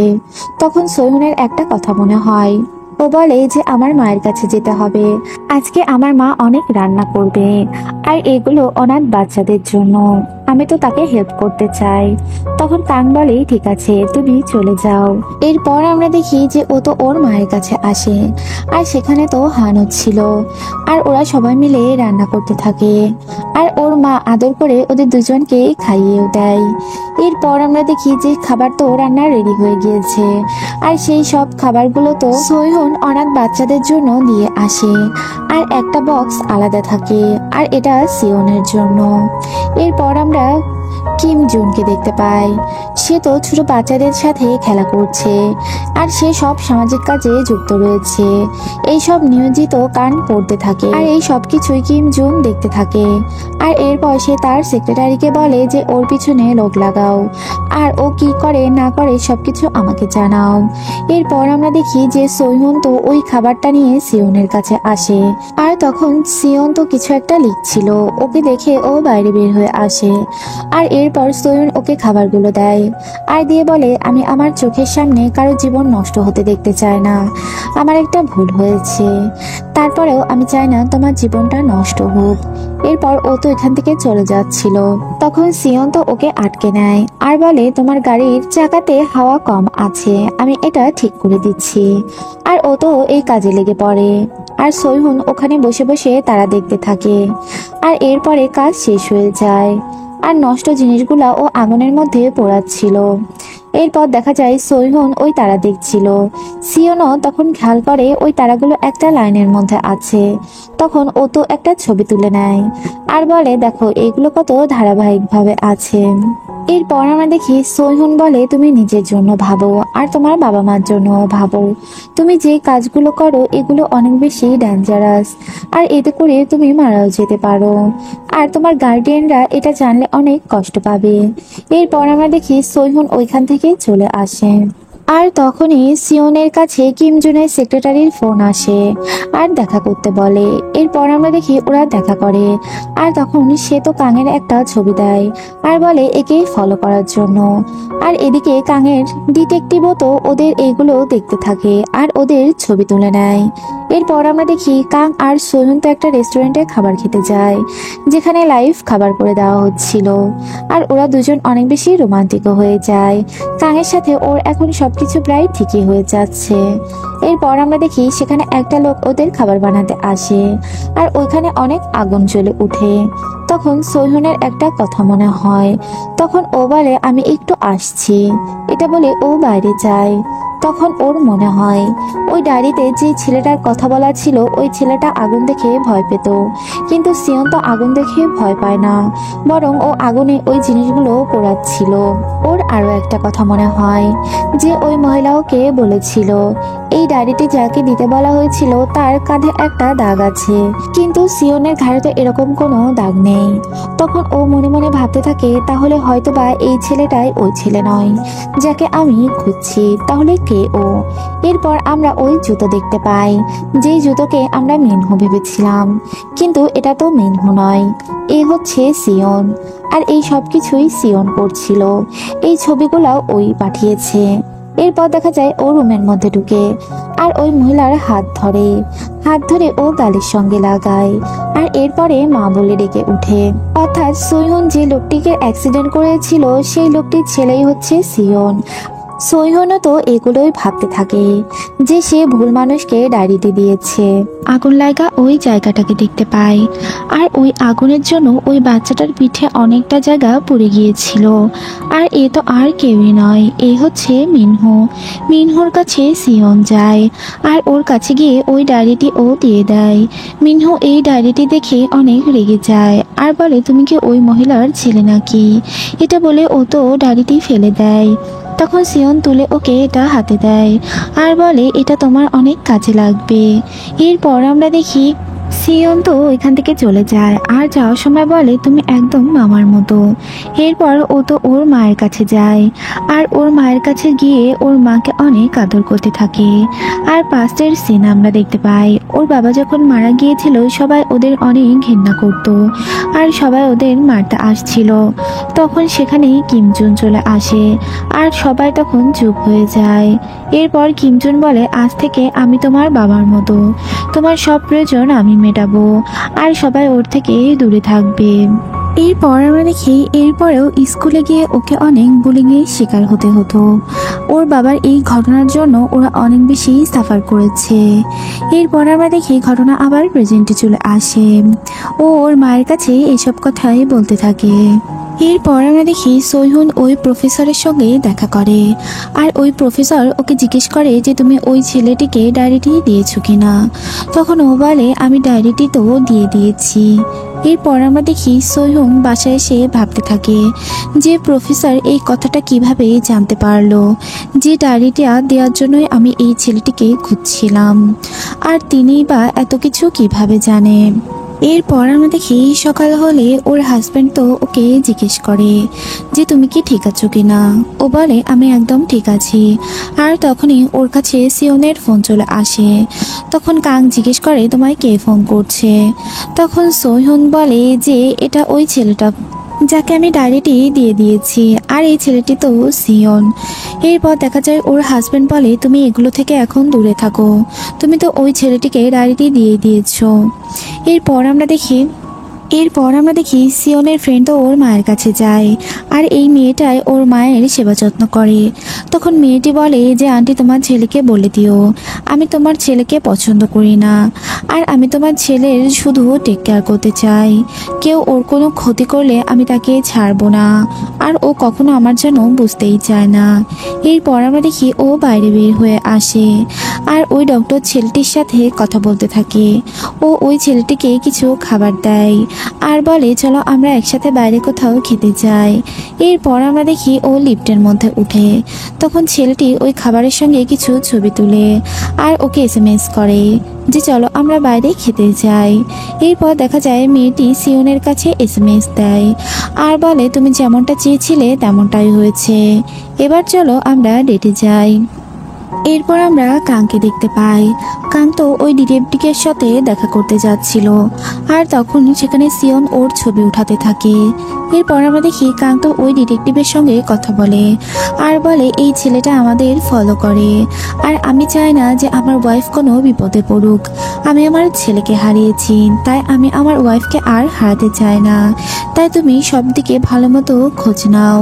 আর এই ছেলেটা কিম জুনের অনেক কাছের। এরপর আমরা দেখি যে সিয়ন তো ওই রুমটার মধ্যে যায়, আর ওইখানে সোয়ুনের ফ্যামিলির সবার ছবি থাকে। ও আসলে ওকে একবারে মারতে চায় না, ও সোয়ুনের সবকিছু আস্তে আস্তে ছিনিয়ে নিতে চায়। এরপর আমরা দেখি যে সিয়ন কিম জুনের সেক্রেটারির সাথে দেখা করে আর তার থেকে প্রচুর টাকা নেয়। তখন ওই মেয়েটি জিজ্ঞেস করে তুমি এতগুলো টাকা কেন নিচ্ছ? তখন ও বলে আমার একটু প্রয়োজন আছে। এরপর আমরা দেখি ওইখানে তো মিনহুর কাছে যায়। মিনহুর কাছে ফোন আসে। মিনহুকে ফোন করে জানানো হয় তুমি যে টাকা ধার করেছিলে সব কিছুই শোধ করা হয়ে গিয়েছে। এরপর ও রুম খুলে দেখতে পায় বাড়িতে সিয়ন বসেছিল। তখন সিয়ন বলে তুমি এই কাজগুলো আর করো না, আমি তোমার সব টাকাগুলো শোধ করে দিয়েছি। এরপর আমরা সোয়হনকে দেখতে পাই। সোয়হন তো ওই ছেলেটির মা বাবার কবরের কাছে যায়, আর গিয়ে ওর একটা কোথাও মনে হতে থাকে ও কতটা ভুলের মধ্যে রয়েছে। ও যাকে ডায়েরিটা দিতে চায় আসলে এ তো সেই ছেলে নয়। আর তখনই ওর কাছে সিয়নের ফোন চলে আসে। তখন সিয়ন বলে আমি একটা রেস্টুরেন্টে খাবার খাচ্ছি, তুমি চাইলে সেখানে আসতে পারো। আর তখনই সেখানে তো সোয়হনের মা কথা বলে ওঠে। ও বুঝতে পারে ওর মায়ের রেস্টুরেন্টে বসেই সিয়ন খাবার খাচ্ছে, আর ও তো তখন ফোনটা কাট করে দেয়। এরপর আমরা কাংকে দেখতে পাই। কাং তো কিমজুনের সাথে দেখা করতে যায়। কিমজুন ওকে বলে আমাদের মধ্যে যা হয়েছে সবকিছু ভুলে যাও, আর আমি সামনে প্রেসিডেন্ট হতে যাচ্ছি, তাই সবকিছু ভুলে চলো বন্ধুত্বের হাত বাড়াই। এরপর দেখা যায় কাং তো কোনো কথা বলে না, আর ওইখান থেকে বের হয়ে আসছিল।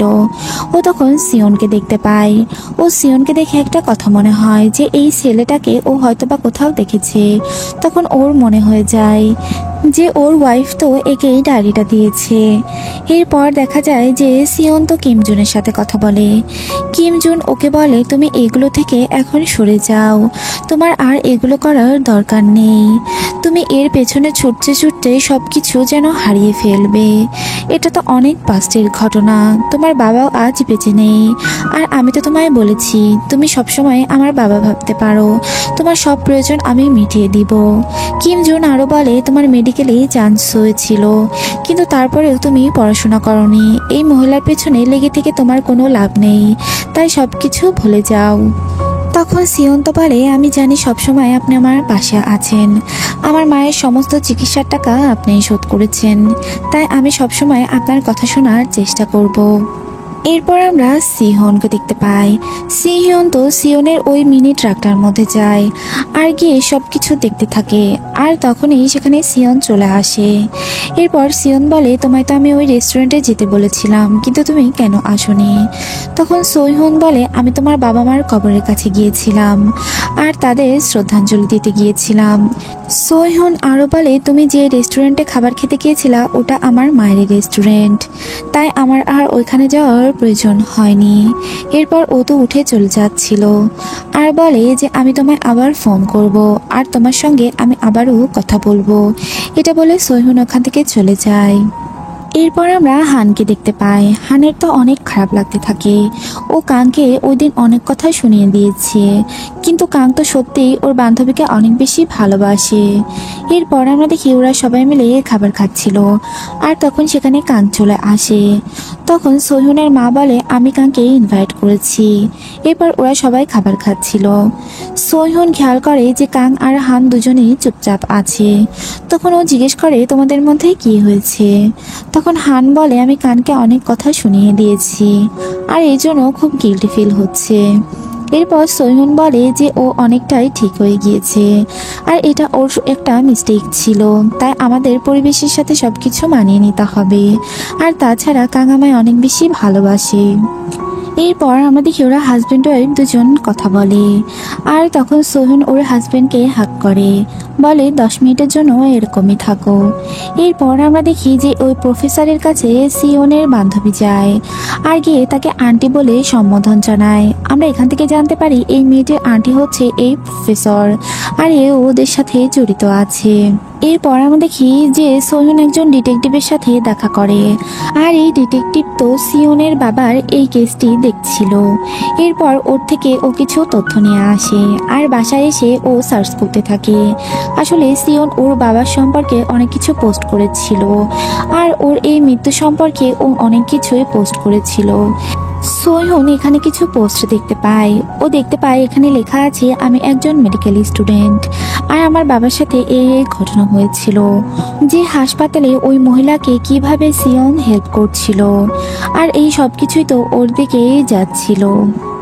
এরপর আমরা দেখি সোহিন ওই মেডিকেল ছেলেটির সাথে দেখা করে।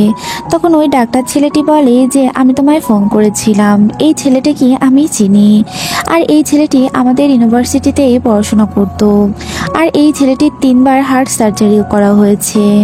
এরপর দেখা যায় সোহিন ওই মেডিকেল কলেজটিতে যায়, আর যাওয়ার পরে ওইখানে সিওনের ছবি দেখতে পায়। সিওনের বাবার সাথে তো ওর ছবি ছিল। এরপর আমরা দেখি যে সোহিন তো সিওনের সাথে দেখা করতে চায়, আর সিওনও এটিতে শুনে বেরিয়ে পড়ে। আর তখন ওর পাস্টের সব ঘটনা দেখানো হয়। ওর বাবার মৃত্যুর পরে যখন কোর্টে সোহিনকে দাঁড় করানো হয়েছিল, তখন সোহিন তো নির্দ্বিধায় বলে দিয়েছিল যে এই লোকটিকে আমি খুন করেছি, আর পাস্টে যেতে পারলে আমি আবারও এই লোকটিকে খুন করব। আর এরপর থেকে তো সিওন ওর পিছু নিতে থাকে, হাসপাতালেও ও ওর পিছু নেয়, আর ও জেলের মধ্যেও সব তথ্য জোগাড় করে। ও কোন কয়েদির কাছাকাছি আসে এগুলো ও সব কিছু নোটিস করে। ও যখন জেল থেকে বের হয়েছিল সিওন তখন এগুলো দেখতে পাচ্ছিল, আর এরপরে ওর ছেলের কবরের কাছে যখন গিয়েছিল ও পিছন পিছন ওইখানে গিয়েছিল। আসলে এগুলো সবই ওর প্ল্যান ছিল। এরপর দেখা যায় ও তো রেস্টুরেন্টের মধ্যে পৌঁছে যায়, আর তখন সোহিনের একটা পাস্ট আমরা দেখতে পাই। ও যখন ওই মিনি বাসটার মধ্যে ঢুকেছিল ও একটা লকেট পেয়েছিল, আর ওই লকেটের মধ্যে ওর মায়ের সঙ্গে ওর ছবি দেখে ফেলেছিল। এরপর আমরা সিওনের আরো একটি ঘটনা দেখতে পাই। ওর ফ্রেন্ড ওকে জিজ্ঞেস করেছিল, তুমি এই মহিলার পিছু এখন বন্ধ করো। তখন ও বলেছিল যে আমি সোহিনের জীবনের সব মূল্যবান জিনিসগুলো কেড়ে নিব, আর এরপর আমি ওর জীবনের একমাত্র মূল্যবান জিনিস হয়ে যাব। সিওন আর সোহিনকে দেখতে পাই। সেখানে সোহিন ওর জীবনের কথা বলতে থাকে। ও বলে আমি আমার ছেলেকে হারিয়েছি, আর এরপর বিভিন্ন সমস্যাতেও পড়েছি। আমি একজনকে খুন করেছি, আর এর জন্য আমি জেলও কাটিয়েছি, কিন্তু আমি আমার ছেলে হারানোর কষ্ট কিছুতেই কমাতে পারছি না। আর আমি ওই ছেলেটাকে একটা মেসেজ দিতে চাই। ওই ছেলেটাকে দেখলে তুমি বলে দিও আমার ফ্যামিলির দিকে কেউ হাত বাড়ালে আমি তাকে ছাড়বো না। আমি এগেইন আবার এই কাজটি করব। এরপর দেখা যায় ওর এই কথাগুলো শুনে সিওন বলতে থাকে, তুমি তো শুধু নিজের কথাটাই বললে, আর ওই ছেলেটাও তো তার বাবাকে হারিয়েছে, আর তার কষ্টটা কতটুকু এটা তো কখনো ভেবে দেখোনি। তার ফ্যামিলিটাও তো ধ্বংস হয়ে গিয়েছে। এরপরে ঘটনা শিফট হয়। আমরা দেখি সোহিন ওর মায়ের সঙ্গে যায়, আর কাং তার মায়ের সঙ্গে আসে। ওরা একটা জায়গায় একসাথে হয়, আর সেখানে ওর শাশুড়ি তো খুব একটা খুশি ছিল না, আর এটা তো তার কথার ভাবেই বোঝা যাচ্ছিল। কিন্তু সোহিনের মা তো অনেক বেশি খুশি ছিল। তারা অনেকদিন পর সবাই এক হয়েছে, আর সে তার মেয়েকে আবার আগের মতো করে পেয়ে গিয়েছে। এরপর আমরা দেখি কাঙের মা তো কাংকে জিজ্ঞেস করে যে তুমি তোমার ওয়াইফকে এত ভালো কিভাবে বাসো, সে তো জেল খেটে এসেছে, তোমার তো এত পছন্দ করা তার এখন উচিত নয়। তখন কাং বলে তুমি তো আগে আমার থেকে ওকে বেশি পছন্দ করতে, তাহলে এখন কেন এরকম করছো? ও তো আমাদের ছেলের জন্যই এরকমটা করেছে। কিন্তু কাঙের মার তো কোনো কথাতেই কাজ হয় না। সে ভীষণ জেলাস ফিল করতে থাকে, আর তার ছেলের সাথে ওকে সহ্য করে না। এরপর আমরা দেখি কাং আর সোহিন তো গাড়িতে করে যাচ্ছিল। তখন কাং বলে তোমাকে আমি আরো বেশি করে টেক কেয়ার করব। তখন সোহিন বলে এটা তো আমার করার কথা, তোমাকে বেশি করে টেক কেয়ার করা। এরপর আমরা সিয়নকে দেখতে পাই। সিয়ন তো বক্সিং করছিল, কিন্তু কিছুক্ষণ পরে ওর হাড়ে ব্যথা হতে থাকে। আর ও তখন ওই কথাগুলো মনে হতে থাকে যে সোহন ওকে যে কথাগুলো বলেছিল। এরপর দেখা যায় ও অনেক বেশি অসুস্থ ফিল করতে থাকে। আর তখনই সেখানে ওর ফ্রেন্ড চলে আসে আর এগুলো করতে ওকে নিষেধ করে, বলে এখন অন্তত থেমে যাও, এগুলো বন্ধ করো। এরপর আমরা সোহনকে দেখতে পাই। ও তো ওই প্রফেসরের সঙ্গে দেখা করে আর গিয়ে বলে আপনি কেন মিথ্যে বলেছিলেন, আপনি যার ঠিকানা দিয়েছেন এটা তো সেই ছেলে নয়, আমি যাকে খুঁজছি তার অ্যাড্রেসটি আমাকে দিন, এই ডায়েরিটা তার পাওয়া খুবটা জরুরি। তখন ওই প্রফেসর তো ওকে সরি বলে আর বলে আমাকে যেরকমটা করতে বলা হয়েছিল আমি ওই রকমটাই করেছি। এরপর দেখা যায় সোহন তার থেকে ওই ছেলেটার অ্যাড্রেস নেয় আর এরপর ওই মহিলাকে অনেকগুলো কথা শুনিয়ে দেয়। এরপর ও গাড়িতে উঠলে দেখতে পায় চিরকুটে ওই মহিলাকে সরি বলেছে। এরপর আমরা দেখি ও তো মিনহুর কাছে যায় আর মিনহুকে গিয়ে বলে তুমি কি ডায়েরিটি পেয়েছো কিনা। মিনহু তো ওর সাথে অনেক রুডলি কথা বলতে থাকে আর বলে এই ডায়েরি দিয়ে এখন কোনো কাজ নেই আর এই মহিলাকে আমি কখনোই মাফ করব না। তখন ওর ফ্রেন্ড জেলে যে কথাগুলো বলেছিল এই কথাগুলো তো ও মিনহুকে সব বলতে থাকে আর বলে তোমার লাইফটা এখন চেঞ্জ করা উচিত, আমিও তোমার মতো অবস্থাতেই ছিলাম, আমি আমার ছেলেকে হারিয়েছি। আর এরপর ও তোকে একটা কার্ড দেয় আর বলে এই কার্ডে তুমি যোগাযোগ করো, তোমার লাইফ চেঞ্জ করতে সাহায্য করবে। এরপর আমরা দেখি যে ও তো এখান থেকে চলে আসে। এরপর আমরা সোহনের ওই প্রতিবেশীকে দেখতে পাই। সে তো একটা ফটো গ্যালারিতে ছিল আর এখানে ও কাজ করে, সবাইকে ও ছবি দেখাচ্ছিল, ওইখানে সিয়নও ছিল। তখন সিয়নকে ও দেখে সবাইকে সাইড করে দেয় আর সিয়নের সাথে কথা বলতে থাকে। এইখান থেকে আমরা বুঝতে পারি যে ও তো কিম জুনের কাজ করে, এই জন্য দুজন দুজনকে চিনে। এরপর মেয়েটি ওকে একটা পেন্টিং দেয় আর এই পেন্টিংটি নিয়ে ও তো ওর ফ্রেন্ডের কাছে যায় আর ওইখান থেকে ওরা খুব সাবধানে একটা পেন ড্রাইভ বের করে আর এরপর ল্যাপটপে এটা কপি করে নেয়। এরপরে ও তো পেন্টিংটা আবার নিয়ে চলে যায়। এরপর আমরা সোহনকে দেখি। ও তো একটা সমুদ্রের পাড়ে দাঁড়িয়ে থাকে আর ওইখানে দাঁড়িয়ে ওর ফ্রেন্ডের কথা মনে হতে থাকে আর ও ওর ফ্রেন্ডকে সব কথা বলতে থাকে যে আমি আমার কাজ সম্পূর্ণ করেছি, এই ডায়েরিটি যার দেওয়ার কথা ছিল আমি তাকে দিয়ে দিয়েছি। আর ওর ফ্রেন্ডের কথা ওর মনে হতে থাকে। এরপর আমরা কিমজুনকে দেখতে পাই। কিমজুনের কাছে পেন্টিংটি পৌঁছে যায় আর এরপর সিয়ন ওনাকে একটা কার্ড দেয় আর ওটার মধ্যে দেখতে পায় যে একটা ছবি আর এই ছবিটা তো কাঙের ছিল। তখন সিয়ন বলে যে এই কাজটা আমি করব আর আমার কাজটা আপনি করবেন, আপনার এই ধরনের কাজ আমি সবই দেখে দিব। এরপরে ঘটনা শিফট হয়। আমরা তো ওই ডিটেকটিভ আর কাংকে দেখি, ওরা তো একটা জায়গায় বসে খাবার খাচ্ছিল। তখন ওই ডিটেকটিভ ওকে কিছু ছবি দেয় আর বলে যে আপনাকে আরো কিছু ইনফরমেশন দিব। আর এই ছবিটা তো সিয়ন আর সোহনের থাকে। এরপর ও ছবিটা নিয়ে দেখতে থাকে। এরপর আমরা দেখি ও তো বাসায় ফিরে আসে আর সোহনকে জিজ্ঞেস করে যে তুমি আজ কোথায় কোথায় গিয়েছিলে। তখন সোহন বলে আমি আজকে আমার একটা ফ্রেন্ডের সাথে দেখা করতে গিয়েছিলাম। তখন ও বলে আমার একটা ফ্রেন্ড তোমায় দেখেছে। সোহন বলে কেন কথা বলেনি। তখন কাং বলে তুমি অন্য ছেলের সাথে ছিলে দেখে ও কথা বলেনি। আর ছেলেটা কে ছিল? তখন সোহন বলে এটা তো ওই ডায়েরির ছেলেটি, ওর সঙ্গে আমি দেখা করতে গিয়েছিলাম। তখন কাং ওকে বলে তুমি এই ছেলেটির সঙ্গে আর বেশি দেখা করো না। এরপর আমরা দেখি কাং তো ওই লোকেশনের অ্যাড্রেস নিয়ে সবকিছু সার্চ করতে থাকে যে বাড়িটি পুড়ে গিয়েছিল আর ওইখানে বিভিন্ন প্রতিবেদন দেখতে থাকে যে এই ছেলেটির সাথে কি কি হয়েছিল। এরপর আমরা কিম জুনকে দেখতে পাই। সে তো হাসপাতালে ভাষণ দিতে থাকে আর সে ভালো মানুষ হওয়ার চেষ্টা করে আর বাচ্চাদের অনেক আনন্দ দিতে থাকে। সে বাচ্চাদের অনেক টাকা ডোনেট করে। আর এরপর আমরা দেখি সেখানে সৈহুন চলে আসে আর ওই ছেলেটার জন্য ও অনেক খাবার আনে আর এই ছেলেটা তো ওর দেবর থাকে।